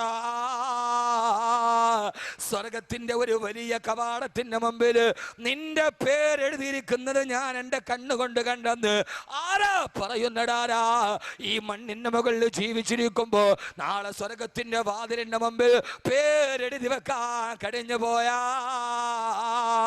പെങ്ങളെ, ഞാനൊന്ന് ചോദിക്കട്ടെ, മരിച്ചതിന് ശേഷമുള്ള സ്വർഗമല്ല, ഹിസാബിന് ശേഷമുള്ള സ്വർഗമല്ല, സിറാത്തിന് ശേഷമുള്ള സ്വർഗമല്ല, പരസ്പരം വേർതിരിച്ചതിന് ശേഷമുള്ള സ്വർഗമല്ല, മക്കയുടെ മണൽത്തരിയുടെ മുമ്പിൽ ജീവനോടെ ജീവിച്ചിരിക്കുമ്പോ, പച്ച മനുഷ്യനായി ജീവിച്ചിരിക്കുമ്പോ, ഇതേവരെ അസത്യത്തിന്റെ ലാഞ്ചന പൊൻചമ്പകപ്പൂ തേനിതൾ അതരങ്ങളിൽ നിന്ന് നിർഗളിച്ചിട്ടില്ലാത്ത, ഇതേവരെ കള്ളം പറയാത്ത ആമിനയുടെ മുത്ത് പറയുകയാണ് സല്ലല്ലാഹു അലൈഹി വസല്ലം, സ്വർഗത്തിന്റെ വാതിൽ നിന്റെ പേരെഴുതി വെച്ചിട്ടുണ്ട് മറേ. ചെറുപ്പക്കാരാ, ഈ ശാന്തിഗിരിയുടെ പ്രാന്തപ്രദേശത്ത് പോത്തങ്കോട് വെയ്ത്തിശെട്ടിന്റെ മുകളിൽ ചുമന്നാക്ഷരത്തിലോ പച്ചാക്ഷരത്തിലോ വെള്ളാക്ഷരത്തിലോ നിന്റെ പേരെഴുതി വെച്ചിട്ട് എന്ത് കാര്യമാവുള്ളത്? ആരാണ്ടോ ചൂണ്ടിക്കാണിച്ചവന്റെ പള്ളയിലേക്ക് പിച്ചാത്തി പിടി കുത്തിക്കയറ്റിയിട്ട് നിരപരാധിയുടെ കുടൽമാല വെളിയിലേക്ക് ഇട്ടിട്ട് അവസാനം അവന്റെ ആളുകൾ പതിയിരുന്നിട്ട് നിന്റെ കഴുത്ത് വെട്ടിയെറിയുമ്പോ നിന്റെ വീടിന്റെ മുമ്പിലോ നിന്റെ നാടിന്റെ മുമ്പിലോ വെയ്ത്തിശെട്ടിന്റെ മുമ്പിൽ നിന്റെ പേരെഴുതി വെച്ചിട്ട് എന്ത് കിട്ടിയടാ പൊന്നുമോനെ? നിന്റെ ഉമ്മയ്ക്ക് മകൻ നഷ്ടപ്പെട്ടെന്നല്ലാട്, നിന്റെ ഭാര്യക്ക് ഭർത്താവ് നഷ്ടപ്പെട്ടെന്നല്ലാട്, നിന്റെ മക്കൾക്ക് അവരുടെ ഉപ്പയുടെ ചുടുചുമ്മനം നഷ്ടപ്പെട്ടെന്നല്ലാട്, നാളെ അതിന്റെ പേരില് നായമൂത്രമൊഴിക്കുന്ന വെയ്ത്തിശെട്ടിന്റെ മുമ്പിലോ പട്ടി കാട്ടിക്കുന്ന മണ്ഡപത്തിന്റെ താഴ്ഭാഗത്തോ നിന്റെ പേരിൽ 4 സിമന്റ് കട്ട വെച്ചത് കൊണ്ട് നിനക്കൊന്നും കിട്ടില്ല ചെറുപ്പക്കാരാ. എത്രയോ സ്മാരക മന്ദിരങ്ങൾ കാണാറുണ്ട്, എത്രയോ വെയിറ്റിച്ചെട്ട് കാണാറുണ്ട്. അതിൻ്റെയൊക്കെ അർത്ഥം അവനേതോ പിച്ചാത്തിപ്പിടിയിൽ പുകഞ്ഞു പോയെന്നാ. എൻ്റെ പ്രിയപ്പെട്ട സഹോദരങ്ങള്, ഈ ജീവിതം കൊണ്ട് ചെയ്യാൻ കഴിയേണ്ടത് എന്താ? ഇവിടെ ജീവിച്ചിരിക്കുമ്പോ, മണ്ണിന്റെ മുകളിൽ ജീവിച്ചിരിക്കുമ്പോ, മരിച്ചതിന് ശേഷമല്ല, പടച്ചറപ്പിന്റെ സ്വർഗത്തിന്റെ വാതിലിന്റെ മുമ്പിൽ അവനവന്റെ പേരെഴുതി വെക്കാൻ കഴിഞ്ഞാൽ, ചെറുപ്പക്കാരാ, ഇല്ല തിരിച്ചിനി കിട്ടില്ലൊരിക്കലും, മുല്ലതൻ പൂ പോൽ ചിരിക്കും ഈ യൗവനം. ഈ മുല്ലമൊട്ട് പോലെ ചിരിക്കുന്ന യൗവനമിന് തിരിച്ചു കിട്ടില്ല. ഇവിടത്തെ വെയിറ്റ് ഷെഡിന്റെ പേരിനല്ല, അള്ളാന്റെ സ്വർഗത്തിന്റെ മുകളിൽ എൻ്റെ പേരെഴുതിയിട്ടുണ്ടെന്ന് ഉറപ്പിക്കാൻ നമ്മുടെ ജീവിതത്തിന് കഴിയണം. അള്ളാഹു തൗഫീക്ക് നൽകട്ടെ. ആമീൻ പറ. ഞാൻ ഇത്ര ഉഷാറായിട്ട് വാള് പറഞ്ഞിട്ട് ആമീൻ പറഞ്ഞ ഞാൻ നിർത്തിയിട്ട് പോയി എൻ്റെ ജോലിക്ക്. എനിക്കിപ്പോൾ ഇത് വലിയ തീവണ്ടി ഓടിക്കണ കേസൊന്നും അല്ല. ഇത് കിട്ടിയ ഒരു സമയം, വല്ലപ്പോഴൊക്കെ ഇപ്പം ഇങ്ങനെയൊക്കെ ഒരു സമയം കിട്ടുക. നേരത്തെ ഒക്കെ എപ്പോഴും ഉണ്ട്. ഇപ്പോൾ വല്ലപ്പോഴൊക്കെയാണ് തിരുവനന്തപുരം, നമ്മുടെ നാട്ടിൽ നമുക്കിങ്ങനെ ഒരുമിച്ച് കൂടാൻ പറ്റുക. ആ സമയത്ത് കിട്ടിയ സമയം പാഴാക്കണ്ടെന്ന് വിചാരിക്കുമ്പോൾ നിങ്ങൾ ഇല്ലൻ്റെ മുകളിൽ സ്റ്റാമ്പ് ഒട്ടിച്ചമാര് ഒരുമാതിരി ഈ ഫ്രീസറിൽ വെച്ച് ബ്ലോക്കോട് ഇരിക്കണമാരിരുന്നു. ഒരാമീനെങ്കിലും പറയണ്ടേ? സ്വർഗത്തിൻ്റെ മുകളിൽ പേരെഴുതണമെങ്കിൽ ആമീൻ കൊണ്ടേ കഴിയൂ, വേറൊന്നും കൊണ്ട് കഴിയൂല.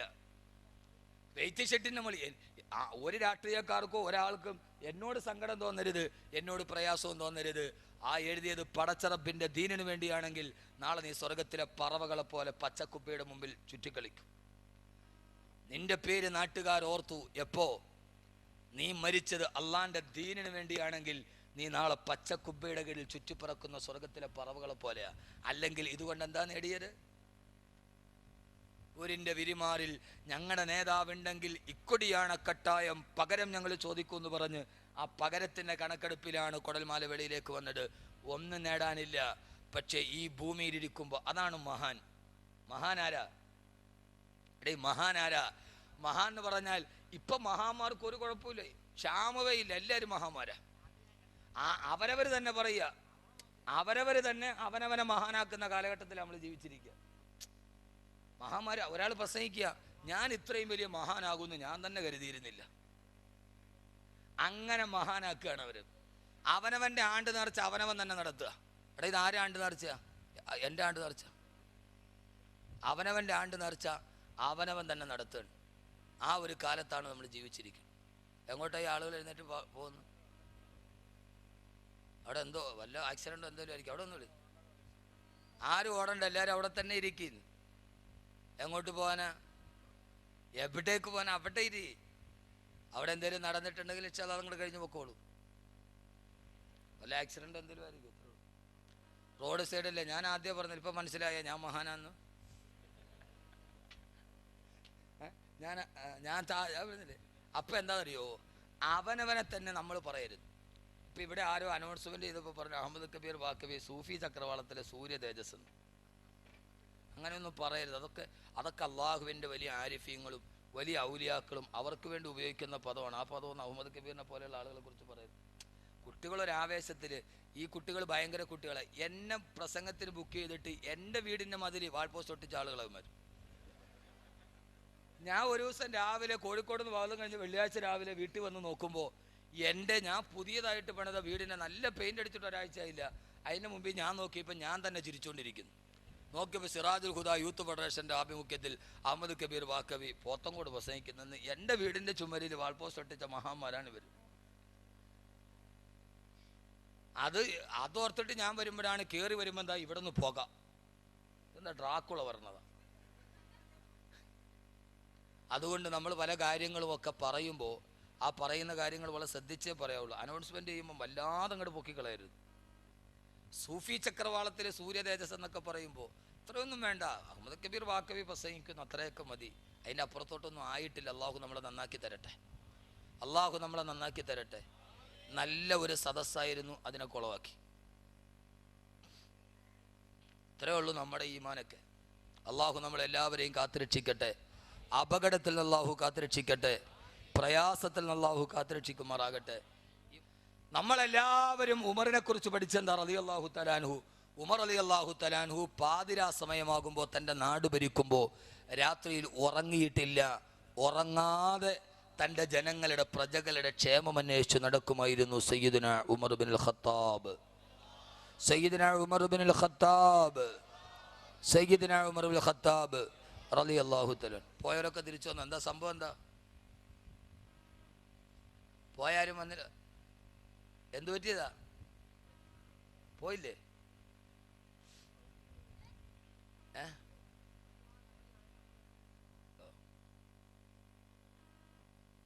അള്ളാഹു നമുക്ക് ബോധം തരട്ടെ. മാറാൻ പറ്റുമെങ്കിൽ ഇവിടെ വെച്ച് മാറണം.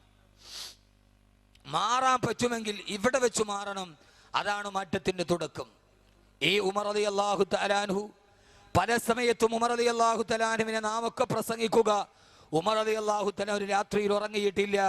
തൻ്റെ ആളുകളുടെ പ്രജകളുടെ ക്ഷേമം അന്വേഷിച്ച് രാത്രിയിൽ ഉറക്കമിളച്ച് നടന്ന നീതിയുടെ ഭരണാധികാരിയാണ് സയ്യിദുന ഉമർ ബിനുൽ ഖത്താബ്.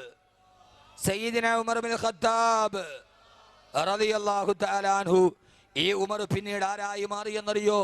കള്ളിന്റെ കുപ്പി പൊട്ടിച്ച കൈകൊണ്ട് ഉമർ ഒരു കത്തെഴുതിയിട്ടിട്ടപ്പോ നൈൽ നദി പോലും, ഒരു നദി പോലും ഉമറിന്റെ മുമ്പിൽ പേടിച്ചു നിന്നു. എത്രയോ ചരിത്രങ്ങൾ. നൈല് കരകവിഞ്ഞൊടുക്കുകയാണ്.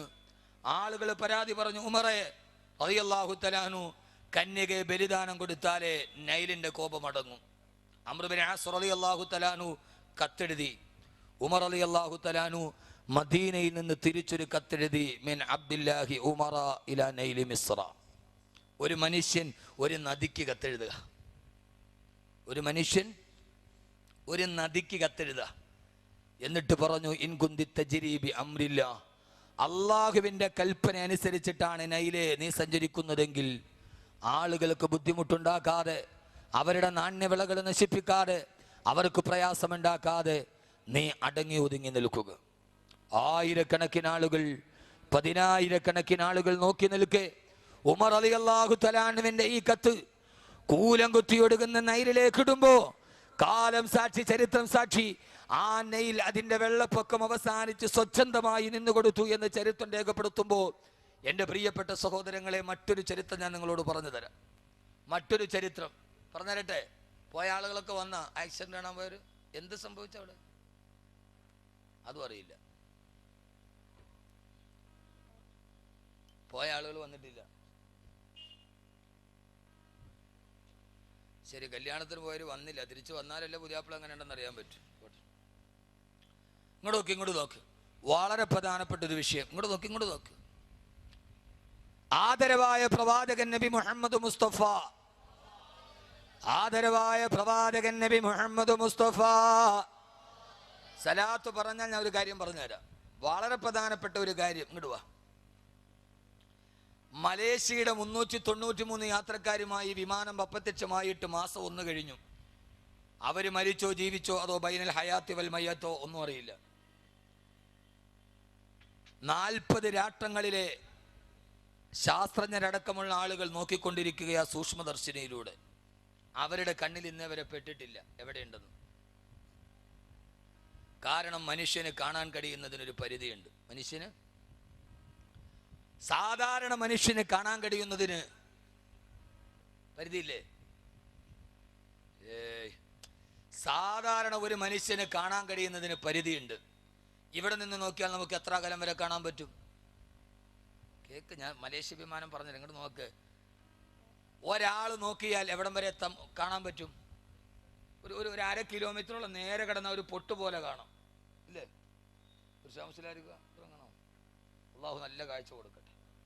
അള്ളാഹു ബസീറത്ത് കൊടുക്കട്ടെ. കൽബിലും അള്ളാഹു ബസീറത്ത് കൊടുക്കട്ടെ. കണ്ണിലും അള്ളാഹു ബസീറത്ത് കൊടുക്കട്ടെ. ഒരു 1/2 കിലോമീറ്റർ കാണാൻ പറ്റൂലേ? പറ്റുമോ ഇല്ലയോ? നിങ്ങൾക്ക് പറ്റൂല്ലോ. എന്നാൽ അള്ള കാണണ്ടെന്ന് വിചാരിച്ചാൽ നിന്റെ കാലിൻ്റെ ചവിട്ടി കിടക്കണം നിനക്ക് കാണാൻ പറ്റൂല. പറ്റുമോ? ഖുർആൻ ഞാനല്ല, ഖുർആൻ. അള്ള കാണണ്ടെന്ന് വിചാരിച്ചാൽ നിന്റെ കാലിൻ്റെ ചുവട്ടി കിടക്കുന്ന സാധനം കാണാൻ നിന്നെ കൊണ്ട് പറ്റൂല. ഖുർആൻ മനസ്സിലാവാനുണ്ടോ പറയണുണ്ടോ? എവിടെയാന്ന് ചോദിച്ചാൽ ഈ വെള്ളിയാഴ്ച ഇന്നത്തെ ദിവസം നിങ്ങൾ പാരായണം ചെയ്ത സൂറത്തുൽ കഹ്ഫ് 7 യുവാക്കളങ്ങകലെ വനാന്തരത്തിൽ പോയി 350 വർഷം ഉറങ്ങിക്കിടക്കുകയാ. അവരെവിടെയാ കിടക്കുന്നത്? എവിടെയാ? അള്ളാഹുവിന്റെ ഖുർആൻ പറയുകയാണ്, ഫബഅസൂ അഹദക്കും ബിവരിക്കും ഹാദിഹിൽ മദീന. ആ നാട്ടിലെ അങ്ങാടിയിലെ ജനങ്ങൾ താമസിക്കുമ്പോ അവര് വിളിച്ചാൽ കേൾക്കുന്ന ദൂരത്താണ് 7 യുവാക്കൾ കിടന്നുറങ്ങുന്നത്. പക്ഷേ 309 വർഷം ആ നാട്ടുകാരവരെ കണ്ടെത്തിയില്ല. കേട്ടാൽ കേൾക്കുന്ന, അവര് വിളിച്ചാൽ കേൾക്കുന്ന അകലത്തിലാണ്. അല്ലാഹു സുബ്ഹാനഹു വ തആല 7 യുവാക്കളെയും അവരുടെ നായെയും കടത്തുറക്കിയത്. പക്ഷേ 350 വർഷം ആ ജനത്തിന് അള്ളാഹ് കാണിച്ചു കൊടുക്കാതിരുന്നത് കൊണ്ട് കാണാൻ കഴിഞ്ഞിട്ടില്ല. തൊട്ടടുത്താണ് 7 യുവാക്കൾ കിടന്നതിന്റെ തൊട്ടടുത്താണ് ആ നാട്ടിലെ അങ്ങാടി.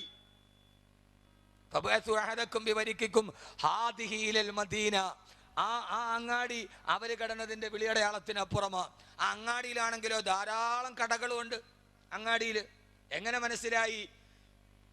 ഭക്ഷണം വാങ്ങിക്കാൻ വിട്ടപ്പോ 7 പേരിൽ ഒരാളെ പറഞ്ഞു വിട്ടപ്പോ അവര് പറഞ്ഞത് ഫല്യൻളുർ അയ്യുഹ അസ്കാ തആമ, ഏറ്റവും നല്ല ഭക്ഷണം എവിടെ കിട്ടുമെന്ന് അന്വേഷിക്കാനാണ്. അപ്പൊ ഒന്നിലധികം ഭക്ഷണം കിട്ടുന്ന സ്ഥലം അവിടെ ഉണ്ടാവണ്ടേ? ഖുർആൻ ഇങ്ങനെ ഒന്ന് ചിന്തിച്ചു നോക്ക്. അപ്പൊ അങ്ങാടിയിൽ ധാരാളം ആളുകളുണ്ട്, കടയുണ്ട്. അവര് വിളിച്ചാൽ കേൾക്കുന്ന ദൂരത്തിനപ്പുറമാണ്. 309 വർഷം 7 യുവാക്കളെ അള്ളാഹു ഉറക്കിയത് അവര് കണ്ടില്ല. കണ്ടോ? നടന്നു പോകുന്ന വഴിയിലാണ് ഉസൈർ നബി മരിച്ചു കിടന്നത്. ആ നാട്ടുകാർ കണ്ടില്ല ഉസൈർ നബിയെ. അള്ളാഹ് കാണിക്കണ്ടെന്ന് വിചാരിച്ചാൽ മലേഷ്യൻ വിമാനമല്ല, ഇപ്പോ ടൈറ്റാനിക് കണ്ടുപിടിച്ച സൂക്ഷ്മദർശിനിയുമായി കടലിൽ ഇറങ്ങിയിട്ടിരിക്കുകയാണ് മനുഷ്യലോകം. അള്ളാഹ് കാണിക്കണ്ടെന്ന് തീരുമാനിച്ചാൽ കാണിക്കാൻ കഴിയില്ല. അല്ലെങ്കിൽ എന്ത് ചെയ്യണം? അത് ഇവിടെ ഇരുന്നിട്ട് മലേഷ്യയുടെ വിമാനം എവിടെയുണ്ട് എന്ന് പറയാൻ കഴിയുന്ന ഒരു ഉമർ ഉണ്ടാവണം. ഒരു മനുഷ്യനെ കൊണ്ട് പറ്റും. അതാ ഞാൻ പറഞ്ഞത്, വെറും ഉമറിനെ പറയാനല്ല, വെറും ഉമറുള്ളാന്റെ ചരിത്രം പറയാനല്ല, അത് പറയുന്നതിനോടൊപ്പം തന്നെ ഒന്നുകൂടി മനസ്സിലാക്കാൻ മലേഷ്യയുടെ 293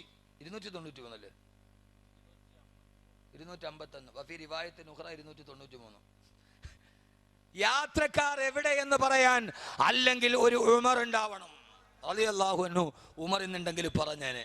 പറയില്ലേ? മദീനത്തെ പള്ളിയിലെ മിഹ്റാബില്, മദീനത്തെ പള്ളിയുടെ മിമ്പറിൽ ഖുത്ബ ഓതിക്കൊണ്ടിരിക്കുകയാ.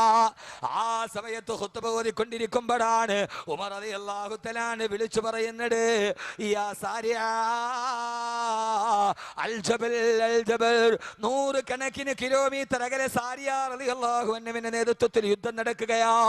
ആ ഭാഗത്തേക്ക് തിരിഞ്ഞു നിന്നിട്ട്, സാരിയ പർവ്വതത്തെ സൂക്ഷിക്കണേ, സാരിയ പർവ്വതത്തെ സൂക്ഷിക്കണേ. ആരോടാ വിളിച്ചു പറയുന്നത്?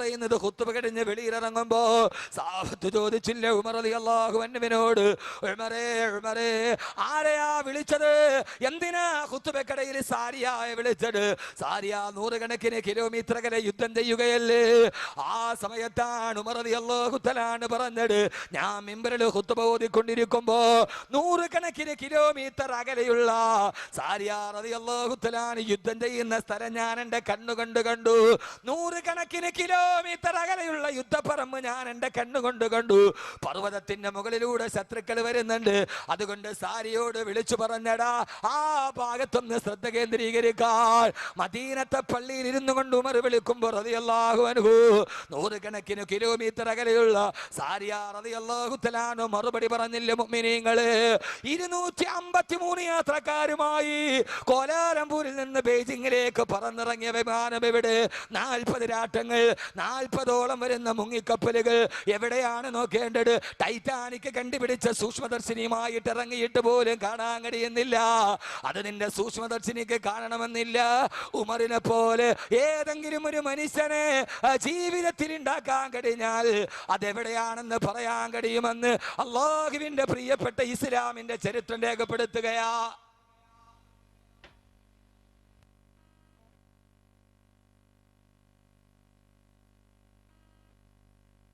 KL-21G 9646 ആ വാഹനം ഒന്ന് ഉടമയെന്ന് പോയി മാറ്റി കൊടുക്കണം.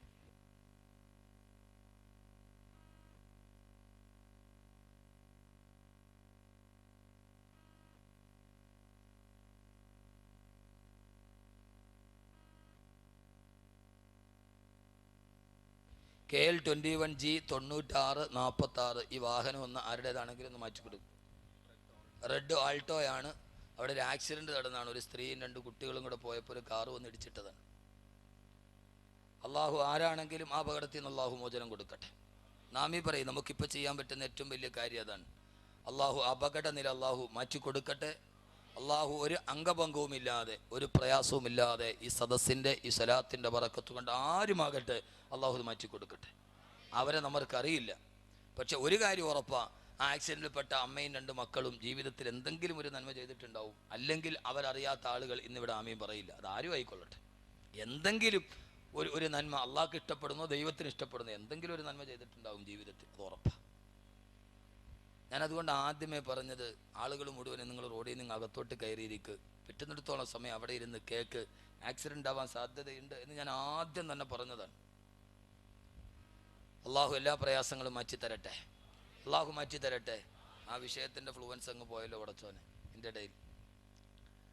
അതുകൊണ്ട് മലേഷ്യൻ വിമാനം എവിടെയുണ്ടെന്ന് കണ്ടുപിടിക്കണമെങ്കിൽ ആർക്ക് കഴിയും? ഉമറിനെ പോലൊരു മനുഷ്യന് കഴിയും. കാരണം മദീനത്തെ പള്ളിയുടെ മിമ്പറിലിരുന്നിട്ട് കിലോമീറ്റർ അകലെയുള്ള കാഴ്ച കാണാൻ കഴിഞ്ഞ ഒരു മനുഷ്യൻ, ഒരു സൂക്ഷ്മദർശിനിയും വേണ്ട. അള്ളാഹു കാണാൻ തൗഫീക്ക് നൽകട്ടെ. അള്ളാഹു കാണാൻ തൗഫീക്ക് നൽകട്ടെ. എന്താ കാണാൻ പറ്റൂലേ? പറ്റോ ഇല്ലയോ? ഞാൻ നല്ല വാത് പറഞ്ഞുതരാം. ഇത് എപ്പടി വാത് ഇങ്ങനെ പറഞ്ഞുകൊണ്ട് ഒരു കാര്യം ഒരു അപ്ഡേറ്റ് പറയണ്ടേ? കാണാൻ പറ്റുമോ ഇല്ലയോ? അപ്പം ചോദിക്കും, ഉസ്താദെ ഇവിടെ എന്താ ഈ സ്ഥലത്തിൻ്റെ പേര്? പോത്തങ്കോട്. മാറ്റിയാൽ കൊള്ളായിരുന്നു. പോത്തങ്കോട് അടുത്ത് ഈ സ്ഥലത്തിരിക്കുമ്പോൾ ഇവിടെ ഇരുന്നുകൊണ്ട് പസഫിക് മഹാസമുദ്രത്തിൻ്റെ ഉള്ളിൽ കിടക്കുന്ന ഒരു വിമാനത്തിൻ്റെ അവശിഷ്ടം ഒരു മനുഷ്യന് പറയാൻ പറ്റോ ഇല്ലയോ? പറ്റോ ഇല്ലയോ? ഇല്ലേ? അതുണ്ട്. അവനേതോ ജോസഫിൻ്റെ ആളാണ്. ജോസഫിൻ്റെ ആളാണ്. പറ്റും എന്ന് ഞാൻ പറയും. ഒരൊറ്റ നിബന്ധന, ഇവിടെ ഇരുന്നിട്ട് ലോകത്ത് ടൈറ്റാനിക് കണ്ടുപിടിച്ച സൂക്ഷ്മദർശിനിക്ക് പറ്റാത്തത് ഈ കണ്ണുകൊണ്ട് നിനക്ക് കഴിയും. പറയട്ടെ ഒരൊറ്റ നിബന്ധന. ചെയ്യാൻ പറ്റുമോ? നിനക്ക് പറയാം.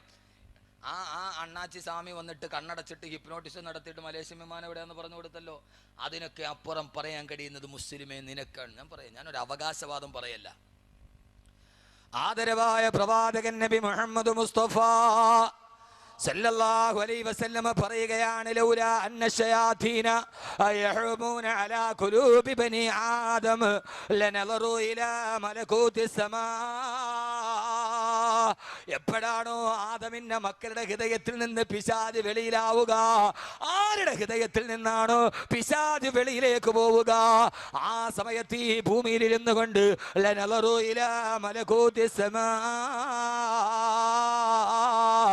ആകാശത്തിന് അപ്പുറത്ത് നടക്കുന്ന രഹസ്യങ്ങൾ ഈ ഭൂമിയിൽ ഇരുന്നു കൊണ്ട് വിളിച്ചു പറയാൻ അവന് കഴിയുമെന്ന് പിശാച് ഹൃദയത്തിൽ കിടന്നിട്ടില്ലാത്ത, ഇബ്ലീസ് ഹൃദയത്തിൽ കിടന്നിട്ടില്ലാത്ത, അഭിസാരികൾ ഹൃദയത്തിൽ കിടന്നിട്ടില്ലാത്തൊരു മുത്തക്കിയായ മനുഷ്യര് ഈ ഭൂമിയിൽ ഇരുന്നിട്ട് ആകാശത്തിന്റെ ഏഴാകാശത്തിനപ്പുറം നടക്കുന്ന രഹസ്യങ്ങൾ വിളിച്ചു പറയാൻ കഴിയുമെന്ന് ആദരവായ പ്രവാചകൻ നബി മുഹമ്മദ് മുസ്തഫ, ഹബീബായ നബി മുഹമ്മദ് മുസ്തഫ, ആദരവായ പ്രവാചകൻ നബി മുഹമ്മദ് മുസ്തഫ.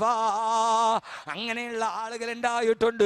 ബാബിലോണിൽ ഇരുന്നിട്ട് ആകാശത്തിന്റെ രഹസ്യം പറയാൻ ഇബ്രാഹിം നബി അലൈഹിസ്സലാത്തു വസ്സലാമിന് കഴിഞ്ഞിട്ടുണ്ടെങ്കിൽ മദീനത്തെ പള്ളിയുടെ മിഹ്റാബിൽ ഇരുന്നിട്ട് 100 കണക്കിന് കിലോമീറ്റർ അപ്പുറം നടക്കുന്ന കാര്യം ഉമർ റളിയല്ലാഹു അൻഹുവിന് കഴിഞ്ഞിട്ടുണ്ടെങ്കിൽ 253 യാത്രക്കാരെ കാണാൻ, അവശിഷ്ടങ്ങളെ കാണാൻ, ആകാശ ഭൂമികളുടെ ഇടയിലുള്ള രഹസ്യത്തെ വിളിച്ചു പറയാൻ മനുഷ്യന്റെ മനസ്സിന് കഴിയും. പക്ഷേ ഒരൊറ്റ നിബന്ധനയുള്ളൂ, അവന്റെ ഹൃദയത്തിന്റെ ഉള്ളിൽ ഇബ്ലീസ് കൂടാൻ പാടില്ല, അവന്റെ ഹൃദയത്തിന്റെ ഉള്ളിൽ പിശാച് കൂടുകെട്ടാൻ പാടില്ല, അവൻ മദ്യത്തിന്റെ അടിമയാവാൻ പാടില്ല, അവൻ മദിരാസിയുടെ അടിമയാവാൻ പാടില്ല, അവൻ അശ്ലീലതകൾ പറയാൻ പാടില്ല, അവൻ ജീവിതത്തിൽ വിശുദ്ധി കാത്തു സൂക്ഷിക്കുന്നവനായിരിക്കണം. അവന്റെ ഹൃദയത്തിന്റെ ഉള്ളിൽ, അവന്റെ ശരീരത്തിന്റെ ഉള്ളിൽ ഒരു തുള്ളി ഹറാം പോലും കിടക്കാൻ പാടില്ല. അവരാണ് മഹാന്മാര്. അല്ലാതെ കെട്ടിപ്പൊക്കി ഉണ്ടാക്കിയ വിഗ്രഹങ്ങളല്ല. 1000 പേര് പുറകിൽ നിന്ന് തക്ബീർ വിളിച്ചിട്ട് കറാമത്ത് നെറ്റ്വർക്കായിട്ട് പ്രചരിപ്പിച്ചിട്ട് മഹാനാവരല്ല. മഹാനാരെന്നറിയോ?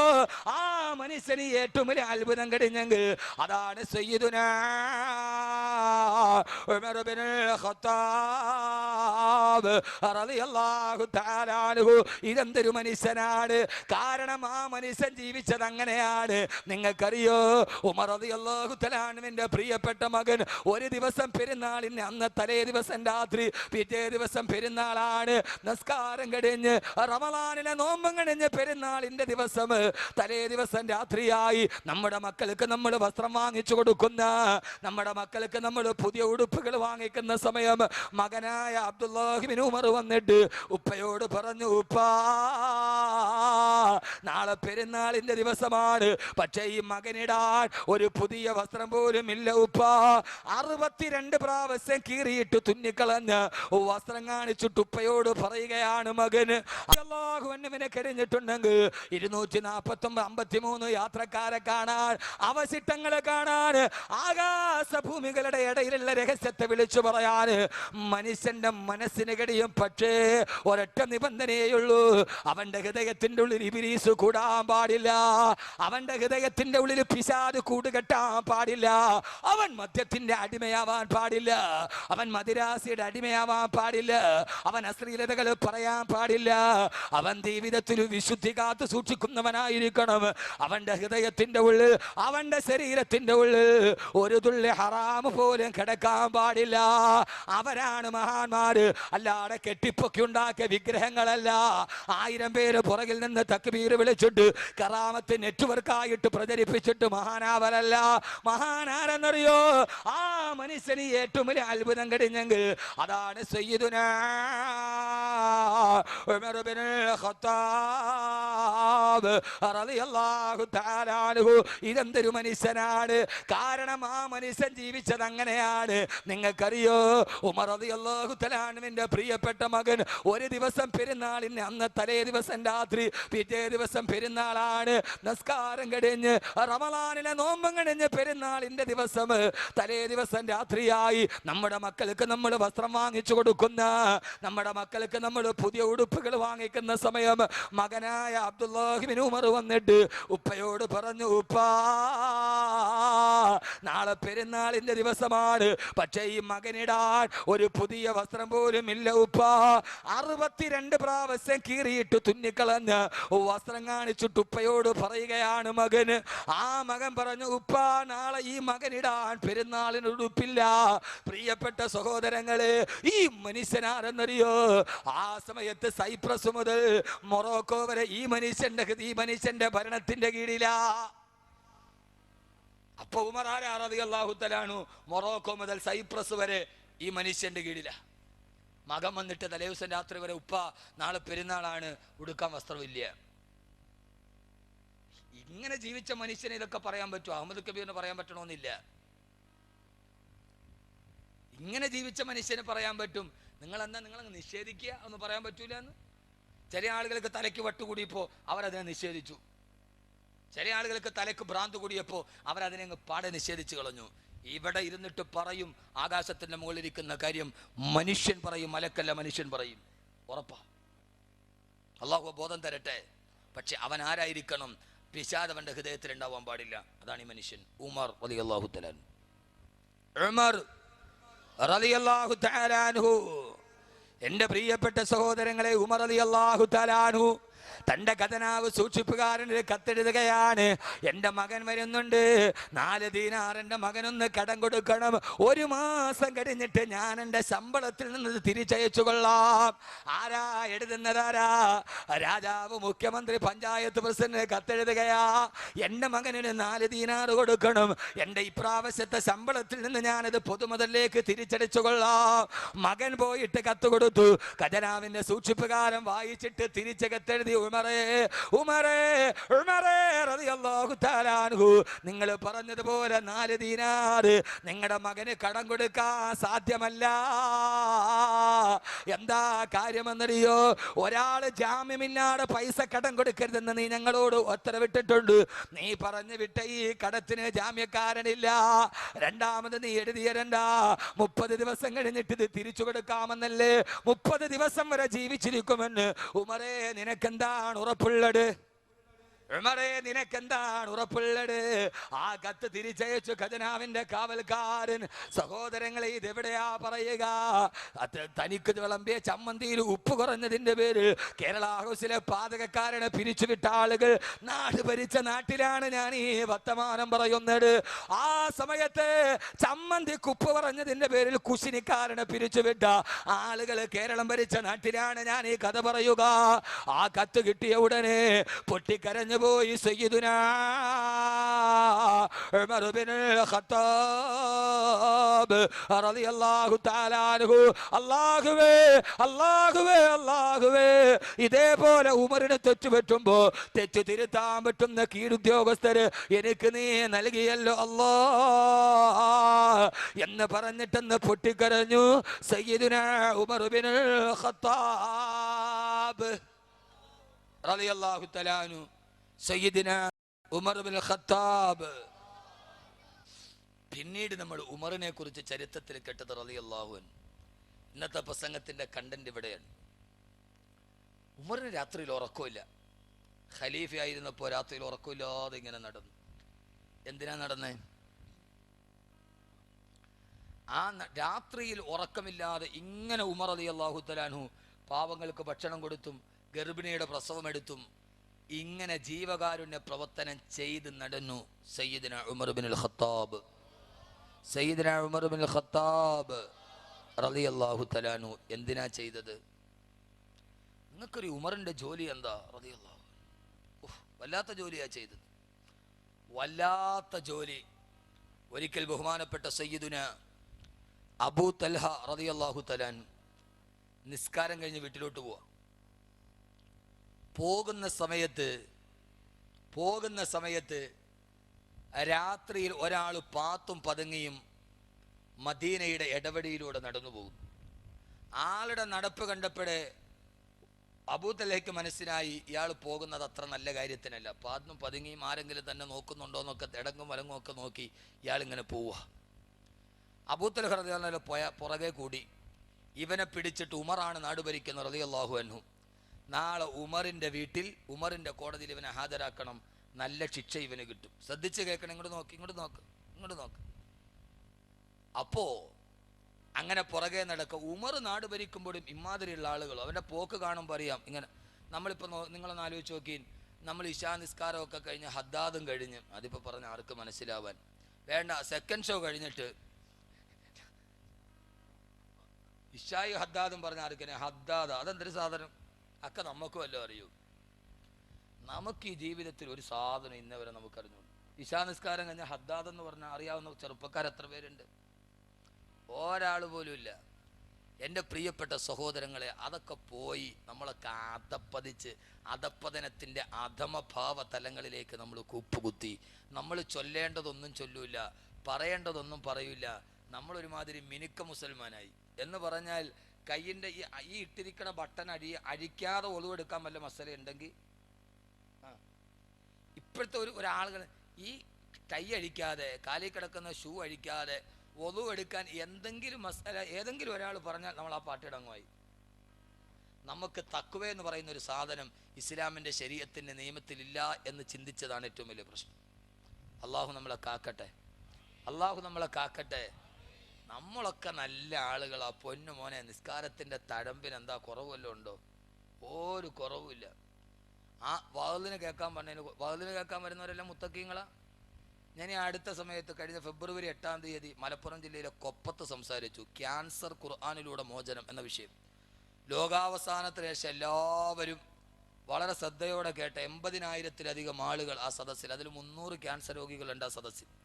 ക്യാൻസർ ഖുർആനിലൂടെ മോചന കാസറ്റ് ഉടനെ തന്നെ വെളിയിലിറങ്ങും.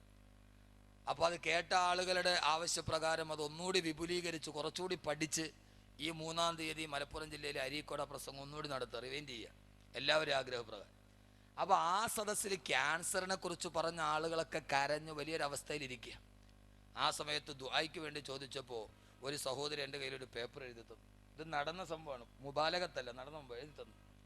അതിനകത്ത് ആവശ്യം എന്താണെന്നറിയാവോ? ഉസ്താദ് കാര്യമായിട്ട് ദുആ ചെയ്യണം. എന്താണെന്നറിയോ? എൻ്റെ ഭർത്താവിന് ഒരേ സമയത്ത് 4 സ്ത്രീകളുമായിട്ട് അവിഹിത ബന്ധമുണ്ട്. അതൊന്ന് മാറാൻ വേണ്ടി ഉസ്താദ് ദുആ ചെയ്യണം. കുഴപ്പമില്ല.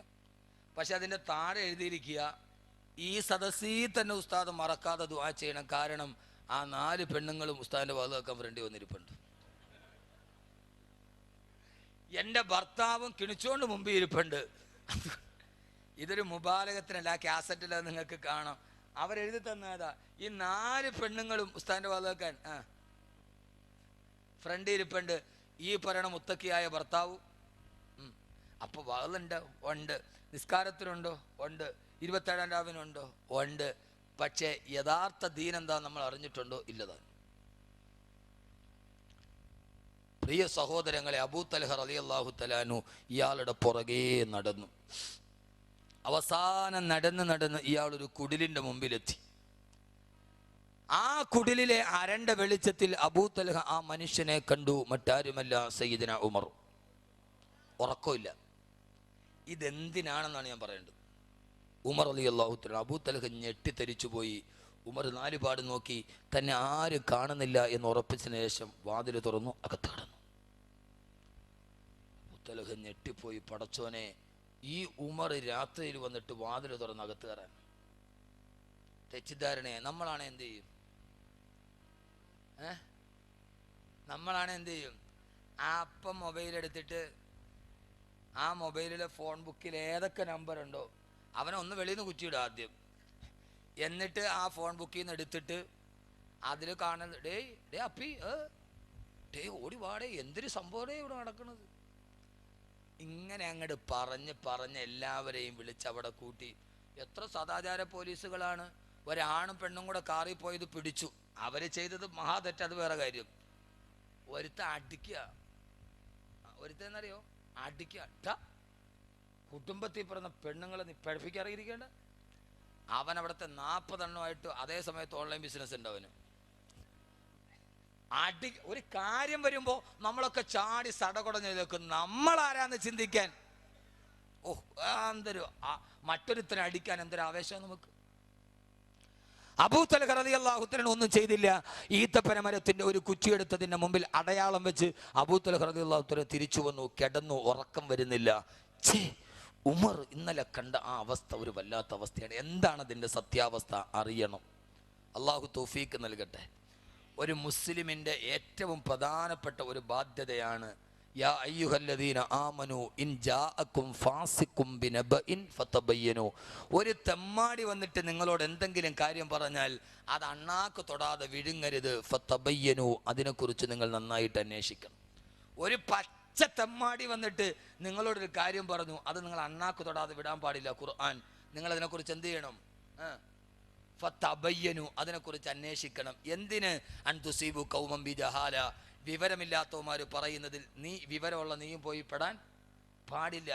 ഏതോ ഒരു പച്ച തെമ്മാടി വന്നിട്ട് പറഞ്ഞു അഹമ്മദ് കബീർ വാക്കവി 2ാമത് പെണ്ണ് കെട്ടി. അതങ്ങോട്ട് തൊള്ള തൊടാതെ വിടങ്ങാൻ പാടില്ല. ഒരു സമയത്ത് എന്തൊരു കോളിളക്കുമായിരുന്നു.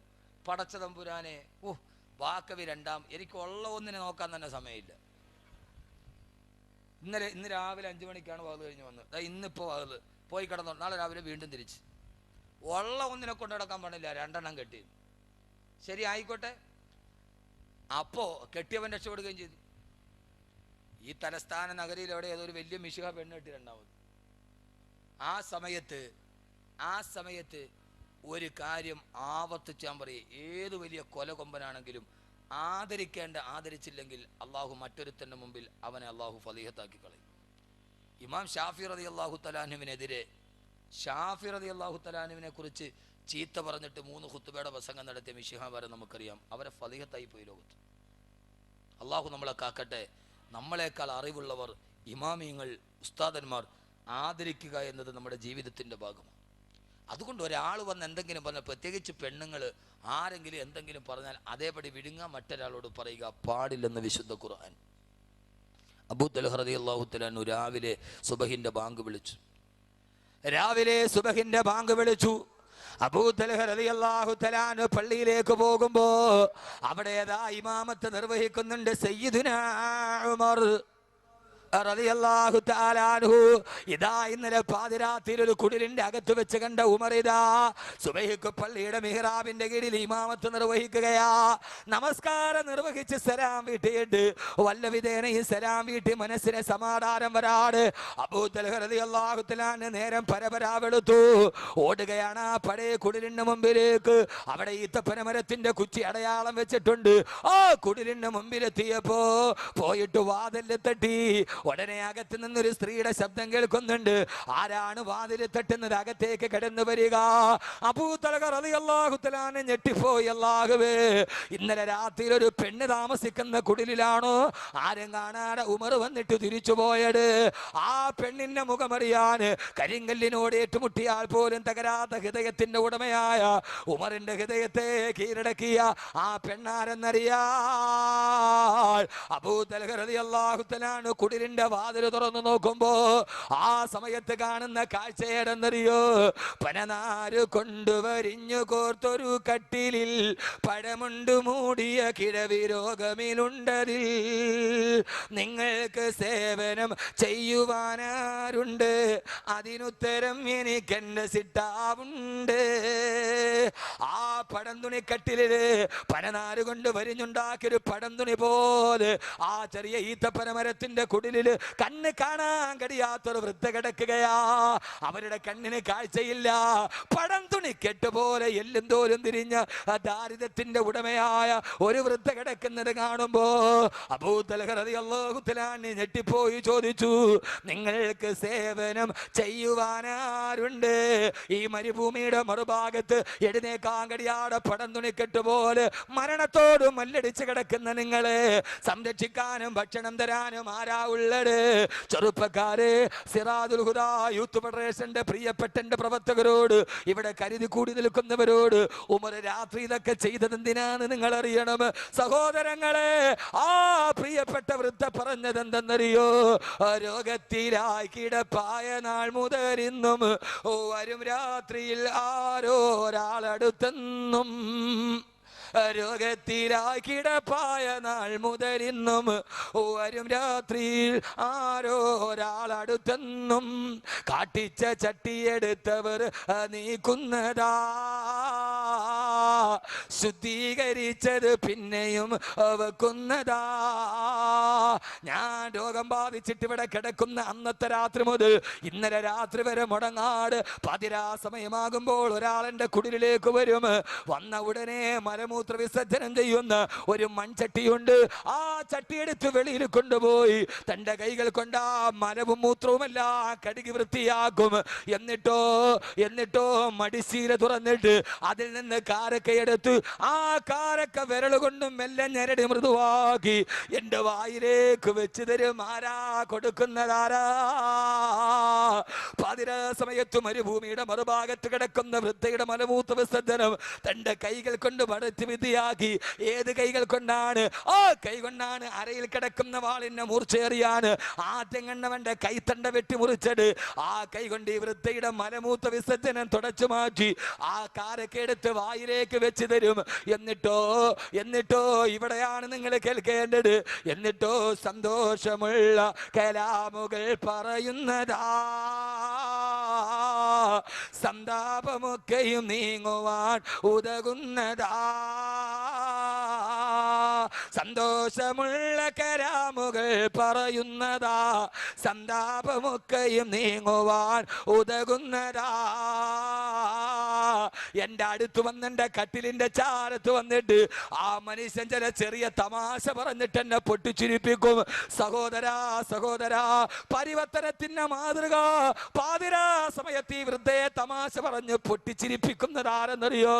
ഹബീബായ നബി തങ്ങളുടെ ചാരത്ത് നിന്നിട്ട് ഒരാൾ ദഫ് മുട്ടി പാടുകയാണ്. അല്ലാഹുവിന്റെ റസൂല് പാട്ട് ആസ്വദിക്കുകയാണ്. അനുവദനീയമാണല്ലോ ദഫ്.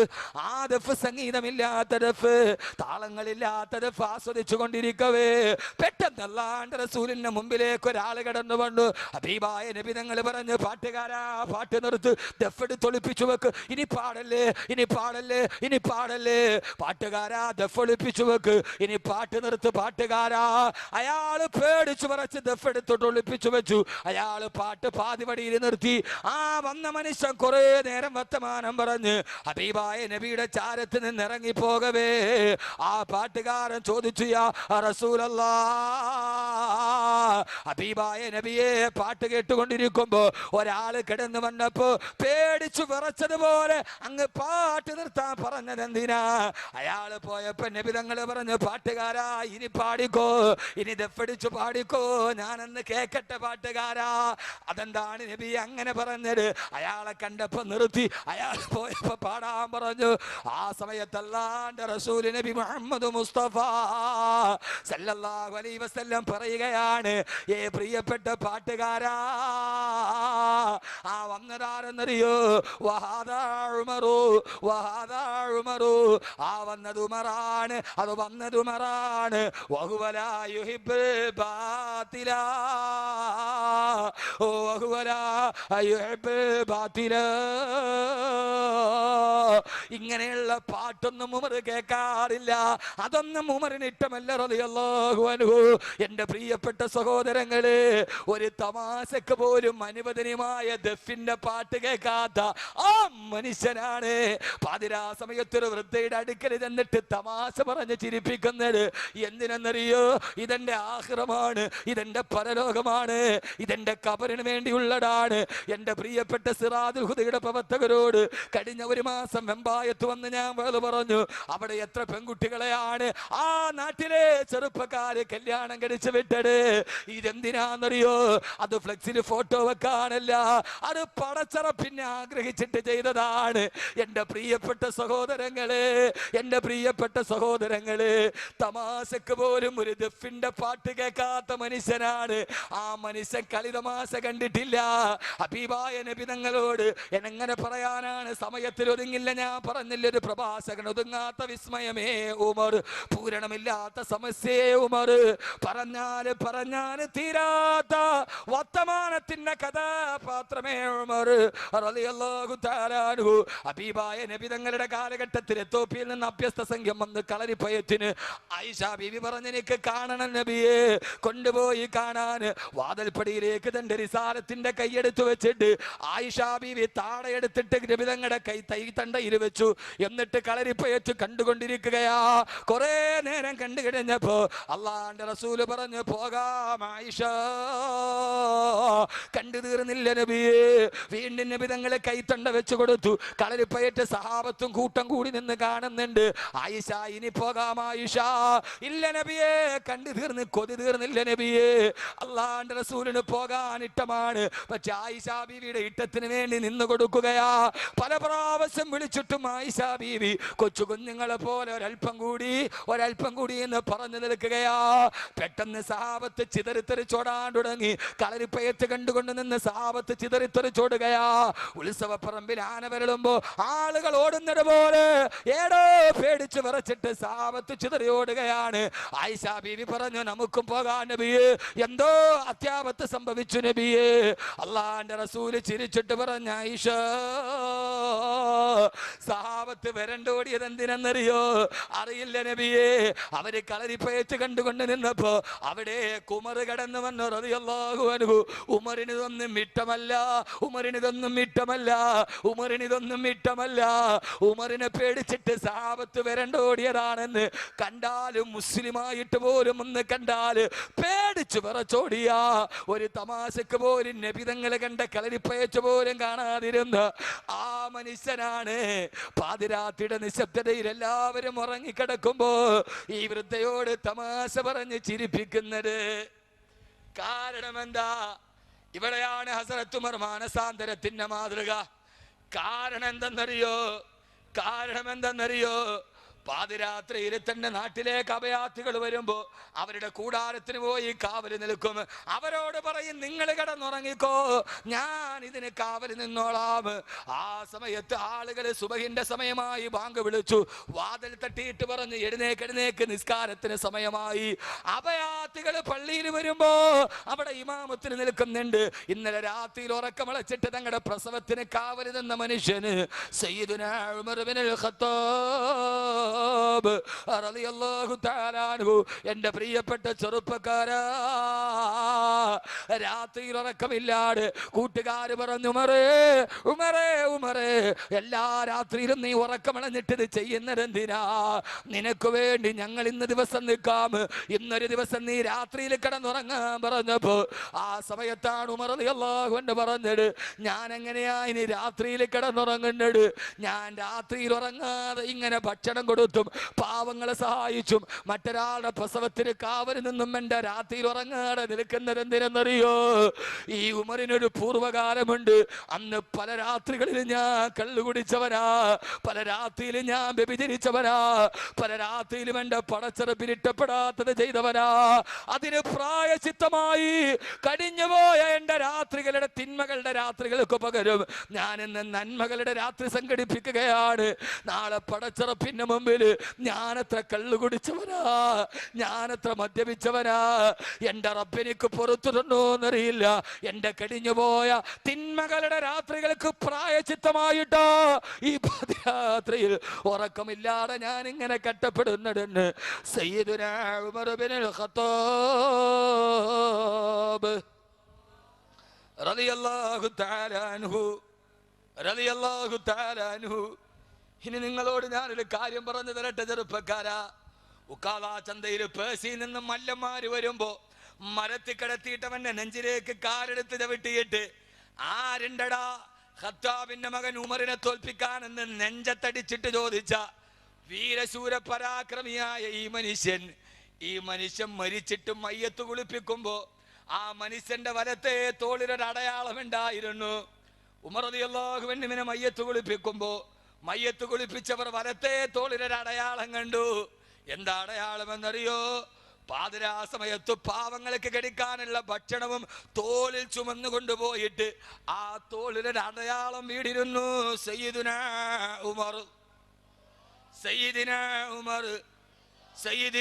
ഉമർ റളിയല്ലാഹു തആല അൻഹു മയ്യത്ത് കുളിപ്പിക്കുമ്പോ ആ മനുഷ്യന്റെ വലത്തെ തോളിലൊരു അടയാളം ഉണ്ടായിരുന്നു.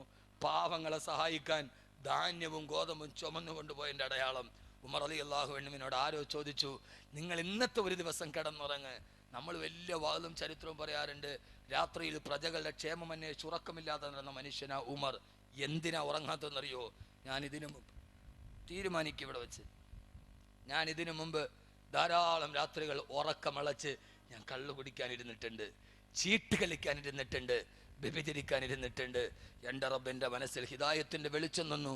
ഇനി ആ രാത്രികൾക്ക് പ്രായശ്ചിത്തമായി എനിക്ക് എൻ്റെ അള്ളാഹുവിൻ്റെ മുമ്പിൽ നന്മകളുടെ രാത്രികൾ ഉണ്ടാക്കണമെന്ന് തീരുമാനിച്ചു. ബഹുമാനപ്പെട്ട സയ്യിദുനാ ഉമർ ഇബ്നുൽ ഖത്താബ് റളിയല്ലാഹു തആല അൻഹു. അള്ളാഹു നമ്മുടെ പാപങ്ങൾ പുറത്തു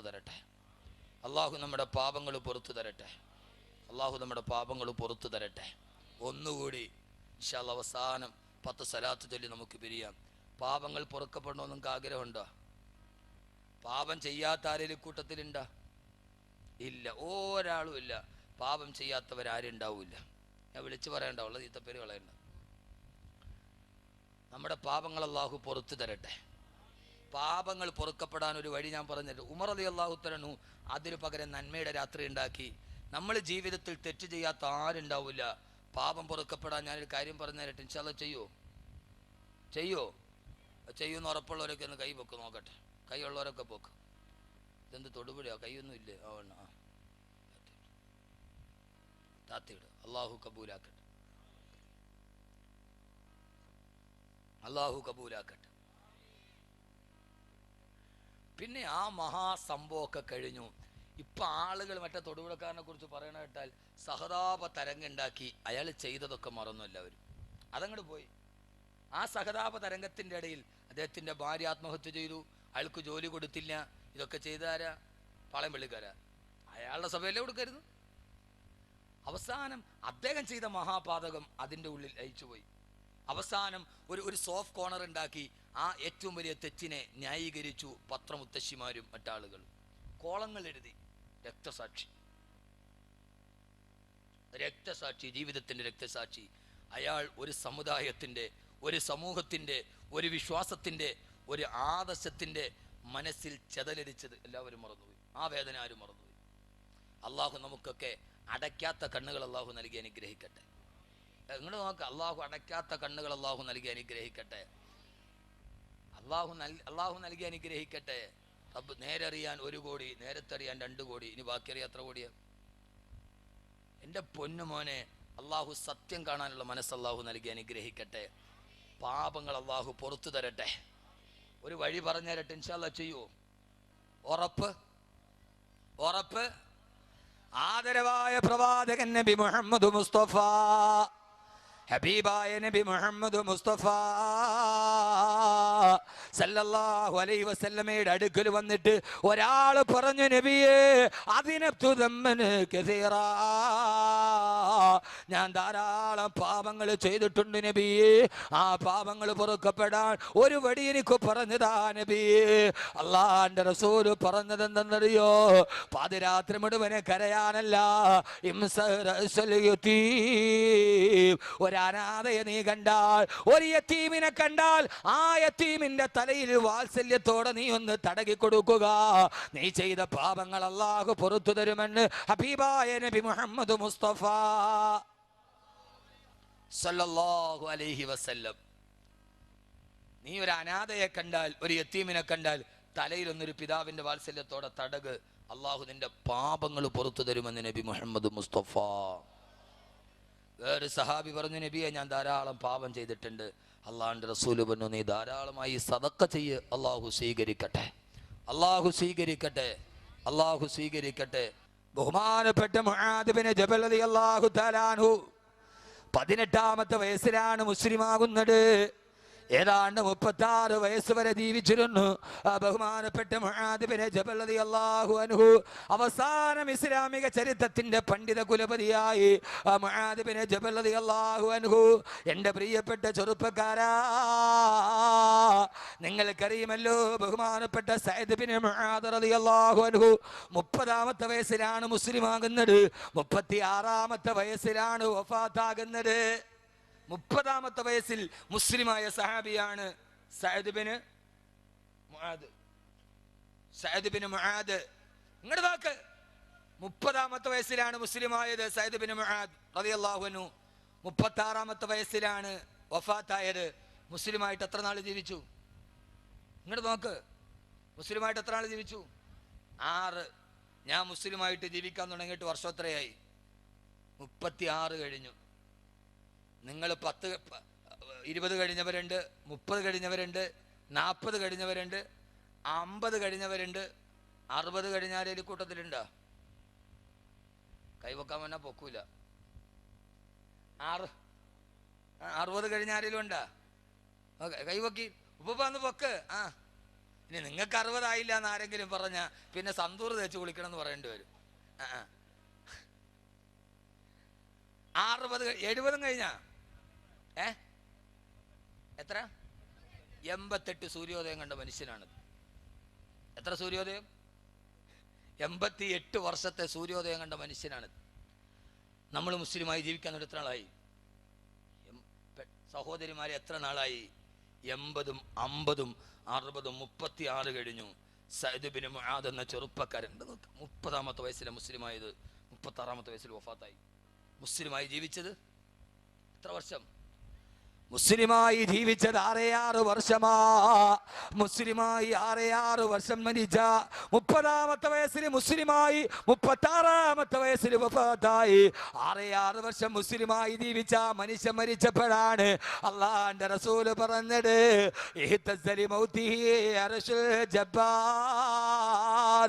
ആ മനുഷ്യൻ മരിച്ചപ്പോ അള്ളാന്റെ അർശ് പോലും കുലുങ്ങിപ്പോയി. 6 വർഷത്തെ ജീവിതം കൊണ്ട് പടച്ചറപ്പിന്നെ അർശിനെ കുലുക്കാൻ കഴിഞ്ഞവർ. നീ ആരായിട്ടെന്ത്? ഞാൻ നാളെ മരിച്ചോന്നറിയില്ല. സഹോദരങ്ങളെ, ഞാൻ ഇന്നലെ ഇതേ സമയത്ത് പ്രസംഗിക്കുന്നത് തൃശ്ശൂർ ജില്ലയിലാണ്. അവിടെ ഇതേപോലെ ചെറുപ്പക്കാരുടെ സംഘടന നടത്തിയ വേള് കൂട്ടുകാർ വന്നിട്ട് പറഞ്ഞു, ഉസ്താദേ ദുആ ചെയ്യണം. ഈ പ്രസംഗത്തിന് ഞങ്ങളുടെ കൂടെ ഉണ്ടായിരുന്ന 10ാം ക്ലാസ്സിൽ പഠിക്കുന്ന ഒരു കുട്ടി മരിച്ചുപോയി. എങ്ങനെയാ മരിച്ചത്? പോസ്റ്റർ ഒട്ടിച്ചിട്ട് തിരിച്ചു വന്നതാണ്. സാധാരണ നമ്മൾ തുമ്മുന്നത് പോലെ ഒന്ന് തുമ്മിയപ്പോ രക്തം വെളിയിൽ വന്നു. ആ കുട്ടി അവിടെ വീണു മരിച്ചു. തുമ്മിയതാണ്. ആ കുട്ടി അവിടെ വീണു മരിച്ചു. ഞാൻ നാളെ മരിച്ചാൽ ഏത് അർശാണ് കരയുന്നത്? 6 വർഷത്തെ ഇസ്ലാം കൊണ്ട് മരിക്കുന്ന സമയത്ത് ആ മനുഷ്യന്റെ റൂഹ് വിട പറഞ്ഞപ്പോ ആകാശത്തിൽ പടച്ചിറപ്പിന്റെ അർശ് കുലുങ്ങിയില്ലേ? ലക്ഷക്കണക്കിന് മലക്കുകൾ ഭൂമിയിലേക്ക് വന്നില്ലേ മയ്യത്ത് നിസ്കരിക്കാൻ? 6 വർഷം മുസ്ലിമായി ജീവിച്ചിരുന്ന് ആ മനുഷ്യന്റെ മയ്യത്ത് നിസ്കാരത്തിൽ പങ്കെടുക്കാൻ 10,000-കണക്കിന് മലക്കുകൾ വന്നപ്പോ കാല് ചവിട്ടാ സ്ഥലമില്ലാതെ ഹബീബായ നബി മുഹമ്മദ് മുസ്തഫ സല്ലല്ലാഹു അലൈഹി വസല്ലമ കാല് പൊന്തിച്ചു പിടിച്ച് നടന്നു പോയില്ല മുഅ്മിനീങ്ങളെ. അതുകൊണ്ട് എത്ര നാള് ജീവിച്ചെന്നല്ല, എത്ര മനോഹരമായി ജീവിക്കാൻ കഴിഞ്ഞെന്ന. ഏത് സമയത്ത് മരിച്ചാലും, ഏത് സമയത്ത് വിട പറഞ്ഞാലും, ആ സമയത്ത് സ്വന്തം വീടിന്റെ ഉമ്മറപ്പടിയുടെ മുകളിൽ വെള്ളത്തുണിയിൽ പൊതിഞ്ഞിട്ട് കിടക്കുമ്പോ മരണമാണ് നന്നാവേണ്ടത്. അബൂലുലുആ എന്ന മതഭ്രാന്തന്റെ കുത്തേറ്റ് കുടൽമാല വെളിയിലേക്ക് ചാടി മകനായ അബ്ദുല്ലാഹിബ്നു ഉമറിന്റെ മടിയിൽ തലവെച്ച് കിടക്കുമ്പോ ബോധം വീഴുന്നുണ്ട്, ഇടയ്ക്ക് ബോധം നഷ്ടപ്പെടുന്നുണ്ട്. ബോധം വീണപ്പോ ഉമർ റളിയല്ലാഹു അൻഹു പറഞ്ഞു, മോനെ അബ്ദുല്ലാ, നിന്റെ വാപ്പയുടെ ശിരസെടുത്തിട്ട് മണ്ണിലേക്ക് വെക്കുമോനെ. എന്തിനാ വാപ്പാ? നിന്റെ വാപ്പ നിസ്സാരക്കാരനായിട്ട് മരിച്ചു പോകട്ടെ. നിന്റെ വാപ്പ ഒരു കാലത്ത് തെമ്മാടിയാണ്. നിന്റെ വാപ്പ ഒരു കാലത്ത് കള്ളു കുടിച്ച് നടന്നവനാണ്.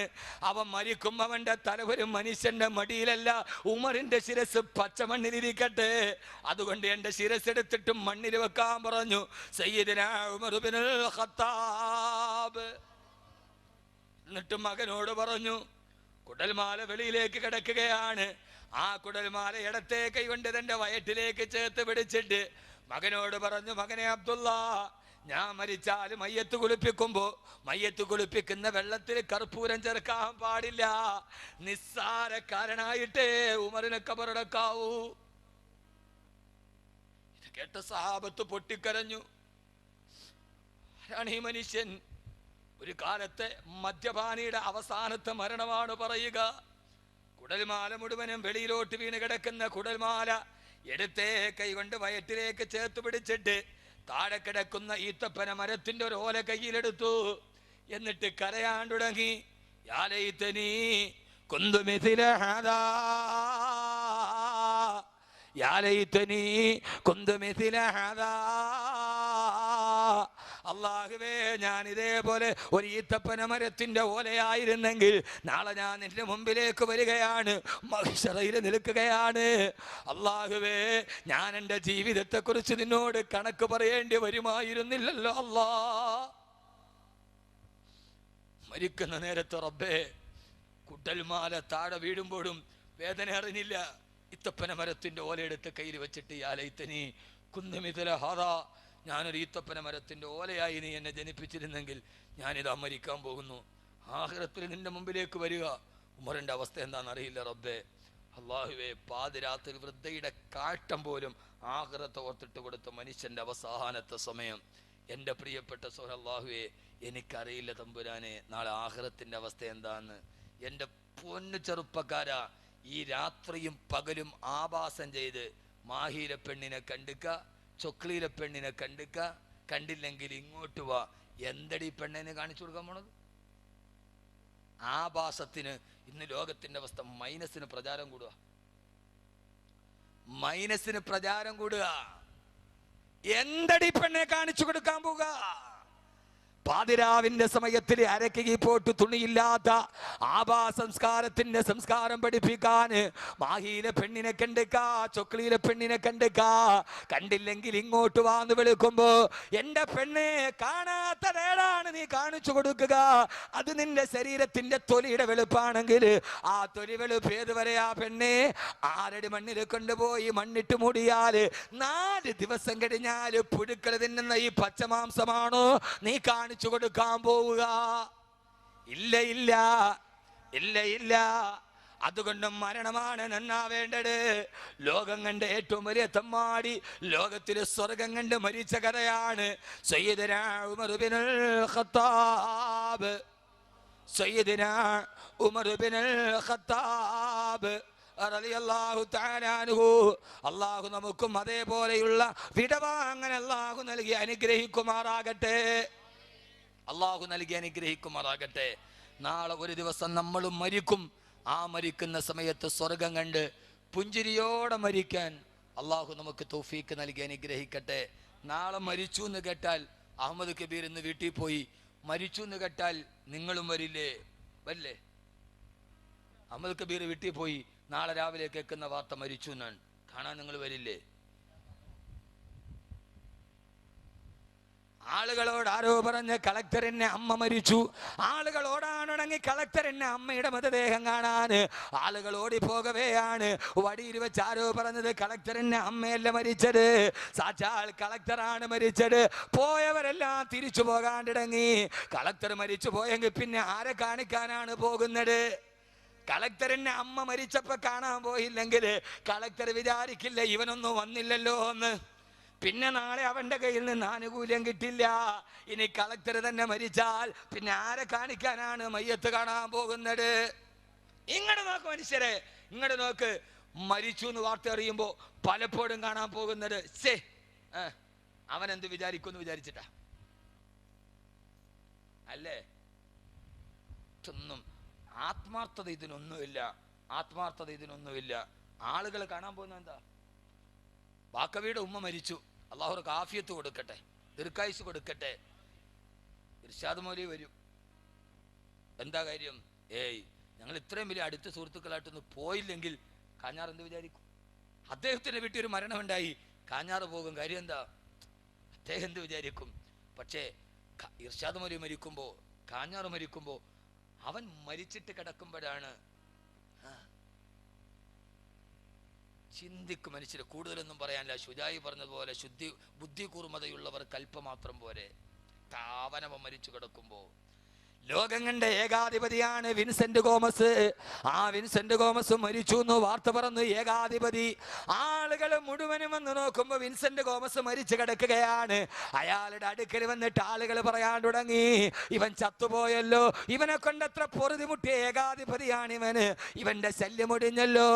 അയാൾ ചാടി എഴുന്നേറ്റ് കയ്യിലിരിക്കുന്ന തോക്കുകൊണ്ട് ആ പറഞ്ഞ മുഴുവനും വെടിവെച്ചിട്ടു.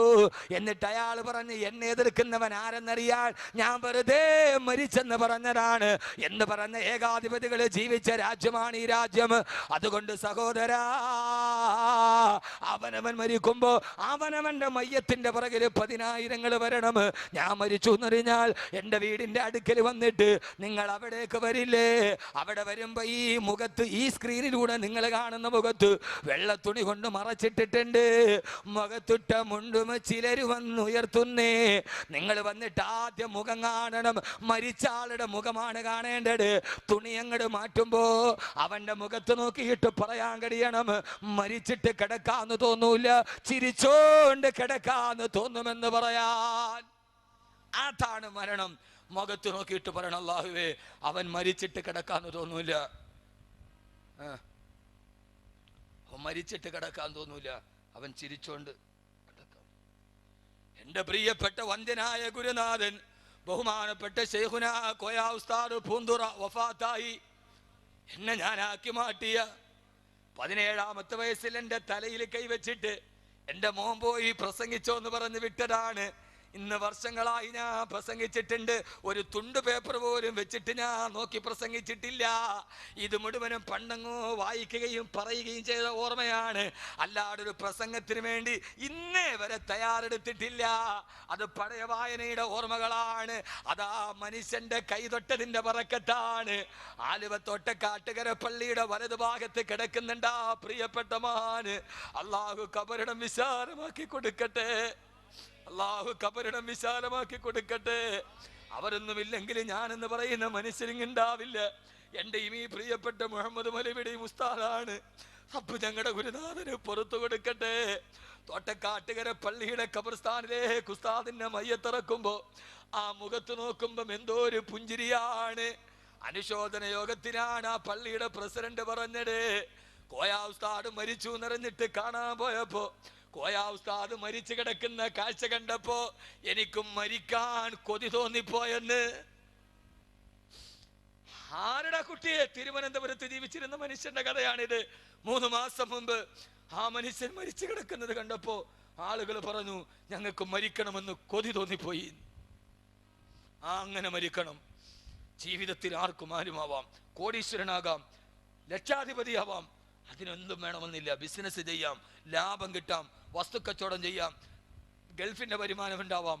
കോടിപതിയാവാനും ലക്ഷാധിപതിയാവാനും മുഖ്യമന്ത്രിയാവാനും പ്രസിഡന്റ് ആവാനും ഒരു ബുദ്ധിമുട്ടുമില്ല, അത് ആർക്കും കിട്ടും. പക്ഷെ ഈ ഭാഗ്യം മാനസാന്തരം വന്നവനെ കഴിയൂ. മരിക്കുന്ന സമയത്ത് മുഖത്ത് വന്ന് തുണി തൊക്കി നോക്കിയിട്ട് പറയണം, ഇവൻ മരിച്ചിട്ട് കിടക്കാന്ന് തോന്നൂല. എന്തിനായി വെള്ളിയാഴ്ച വന്നത്? പറയണം, അല്ലാഹുവേ അല്ലാഹുവേ ദിനാരാവണം, അവന്റെ തെറ്റുകൾ മാറണം. ഗുനാഹോं की आदत छुड़ा मेरे मौला, मुझे नेक इंसान बना मेरे मौला. എന്റെ സർവ്വപാപങ്ങളും പുറത്തിട്ട് റബ്ബേ മരിക്കുന്ന സമയം മുത്തക്കിയായി പുഞ്ചിരിയോടെ മരിക്കാൻ ഞങ്ങൾക്ക് നീ തൗഫീഖ് നൽകണേ അല്ലാ. അവസാനം എൻ്റെ മയ്യത്ത് വീട്ടിലിരിക്കുകയാണ്. എൻ്റെ ഉമ്മ കിടന്ന് കരയുകയാണ്. എൻ്റെ ഉമ്മ ഉറക്ക കരയുകയാണ്. ഇതേവരെ നിങ്ങളിൽ ആരെങ്കിലും നിങ്ങൾ ആരെങ്കിലും കണ്ട് കേട്ടിട്ടുണ്ടോ നിങ്ങളുടെ ഉമ്മ ഉറക്ക നിലവിളിക്കുന്നത്? കേട്ടിട്ടുണ്ടോ? ഉണ്ടോ?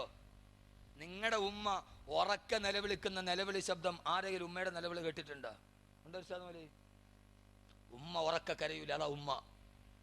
ഇവളല്ല, ഈ വെട്ടിയരിഞ്ഞ അമ്മയല്ല, ഉമ്മ, സ്നേഹസ്വരൂപിണിയായ ഉമ്മ.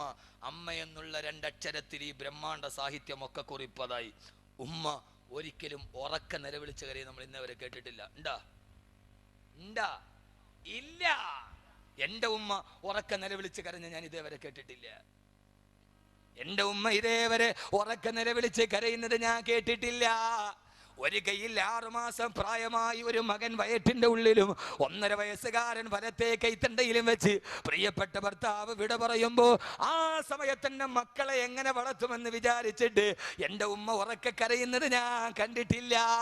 അവിടെ നിന്ന് 20 വർഷം കൂലിപ്പണി ചെയ്തിട്ട് ഈ മക്കളെ വളർത്തി ഹാഫിളാക്കി ആലിമാക്കി അവസാനം കോരിച്ചൊരിയുന്ന പേമാരിയുടെ നടുവിൽ ഒരു കീറപ്പായിൽ കിടന്നിട്ട് പാതിരാത്രി സമയത്ത് കുണ്ടിൽ വന്ന് വെള്ളം നിറഞ്ഞിട്ട് കിടക്കാൻ കഴിയാതെ പാതിരാത്രിയിൽ പേമാരി ചിതത്തു തെയ്യുമ്പോ 2 ആമക്കളെ ഇടത്തും വലത്തും കെട്ടിപ്പിടിച്ചിട്ട് തലചായ്ക്കാൻ കഴിയാത്ത സമയത്തും എൻ്റെ ഉമ്മയുടെ കണ്ണിൽ 2 തുള്ളി കണ്ണുനീരേ കണ്ടിട്ടുള്ളൂ.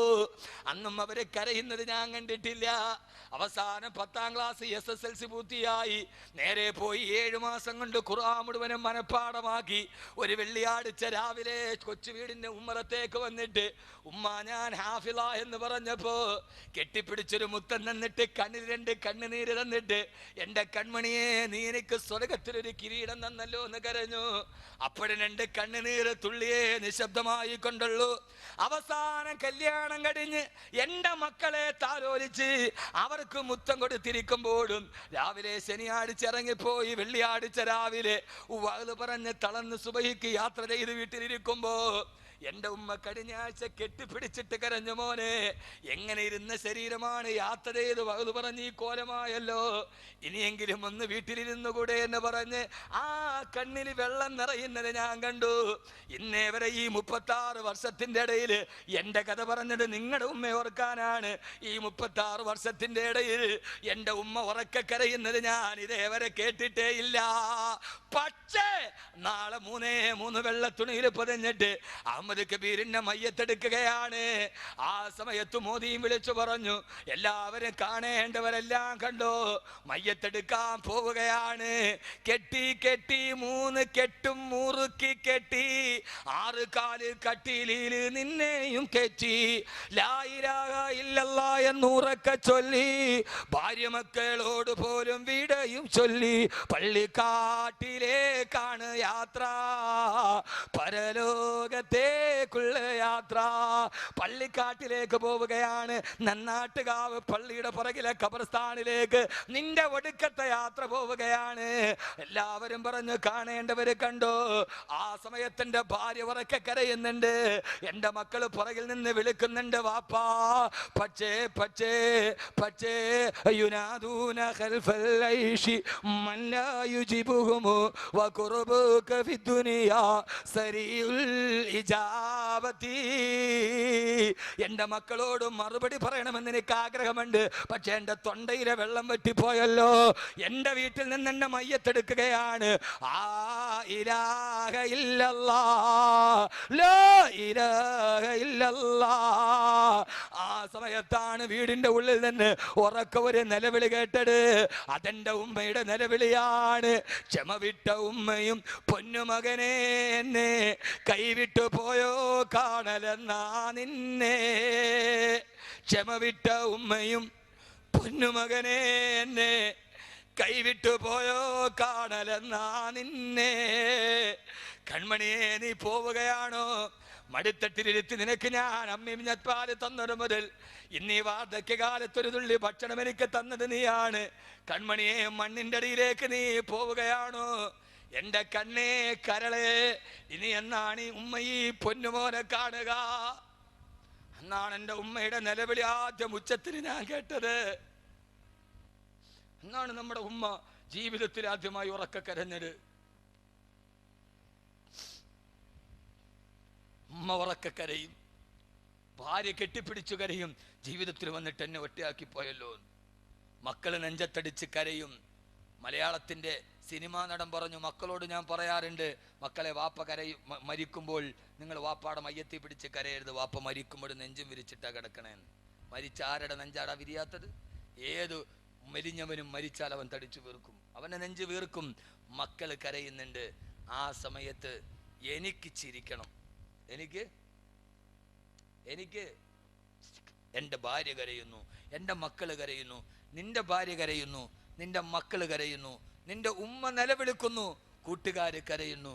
ആ സമയത്ത് ഞാനാണെങ്കിലോ പള്ളിക്കാട്ടിലേക്ക് സന്തൂക്ക് കെട്ടിൽ പോവാ.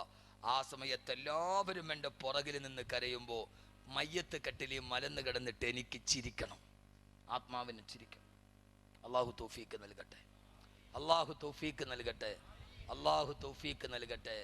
തൊട്ടു മുമ്പ് ആ അമ്മയും 2 മക്കളും ഈ റോഡിലൂടെ പോയതാ. അവരറിഞ്ഞിട്ടില്ല, ഇല്ല മരണത്തിന്റെ ദൂതൻ അവിടെ എവിടെയോ പതിയിരുന്നെന്ന്. നമുക്കും അറിയില്ല തിരിച്ചു വീട്ടിലെത്തുവോന്ന്. അറിയോ? അറിയില്ല. അള്ളാഹു നമ്മുടെ ജീവിതം നന്നാക്കി തരട്ടെ.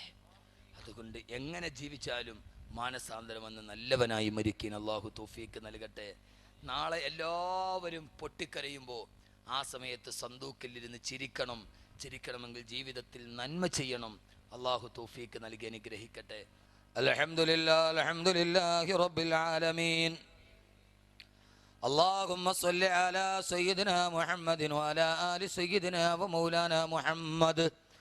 اللهم صل صلاة كاملة وسلم سلاما تاما على سيدنا محمد الذي تنحل به اللقد وتنفرد به الكرب وتقضى به الحوائج وتنال به الرغائب وحسن الخواتم ويستسقى الغمام بوجهه الكريم وعلى آله وصحبه في كل لمحة ونفس بعدد كل معلوم لك.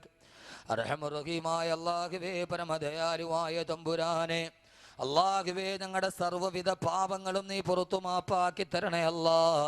ഭാവി ജീവിതം പാപരഹിതമാക്കി തരണേ അല്ലാ. അല്ലാഹുവേ, ഞങ്ങളിൽ നിന്നും മരണപ്പെട്ടു പോയ എത്രയെത്രയോ ആളുകളുണ്ട്.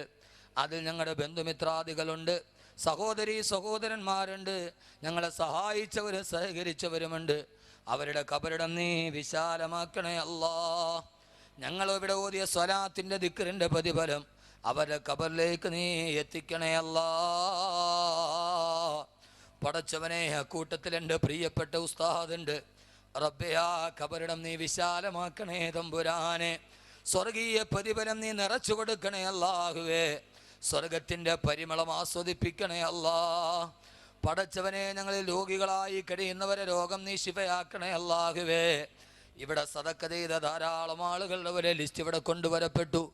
അവരാരാണ്, അവരുടെ ആഗ്രഹം എന്താണെന്ന് നിനക്ക് നന്നായിട്ടറിയാം തമ്പുരാനെ. അല്ലാഹുവേ, അവരെ ആഗ്രഹങ്ങളെ സബലീകരിക്കണേ അല്ലാ. അവർ ചെയ്ത സദക്കകൾ സ്വീകരിച്ച് ഏതൊക്കെ പ്രയാസങ്ങളുണ്ടോ അതിൽ നിന്ന് കരകയറ്റണേ തമ്പുരാനെ, കരകയറ്റണേ തമ്പുരാനെ. അതിൽ മാരകമായ രോഗം കൊണ്ട് ബുദ്ധിമുട്ടുന്നവരുണ്ട്.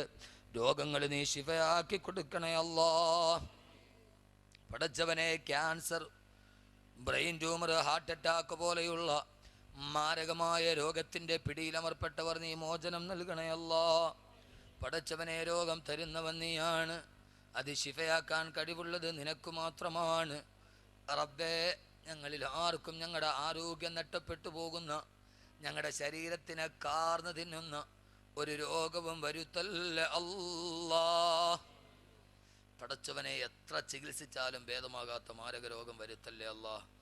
മാരകമായ ക്യാൻസർ പിടിപെട്ടിട്ട് വേദന സഹിക്കാൻ കഴിയാത്ത നൂറുകണക്കിന് ആളുകൾ അല്ലാഹുവേ ദുആ കൊണ്ട് വസിയത്തുണ്ട്. ആ സാധുക്കളുടെ വേദനയ്ക്ക് നീ ഒരു അറുതി കൊടുക്കണേ അല്ലാ.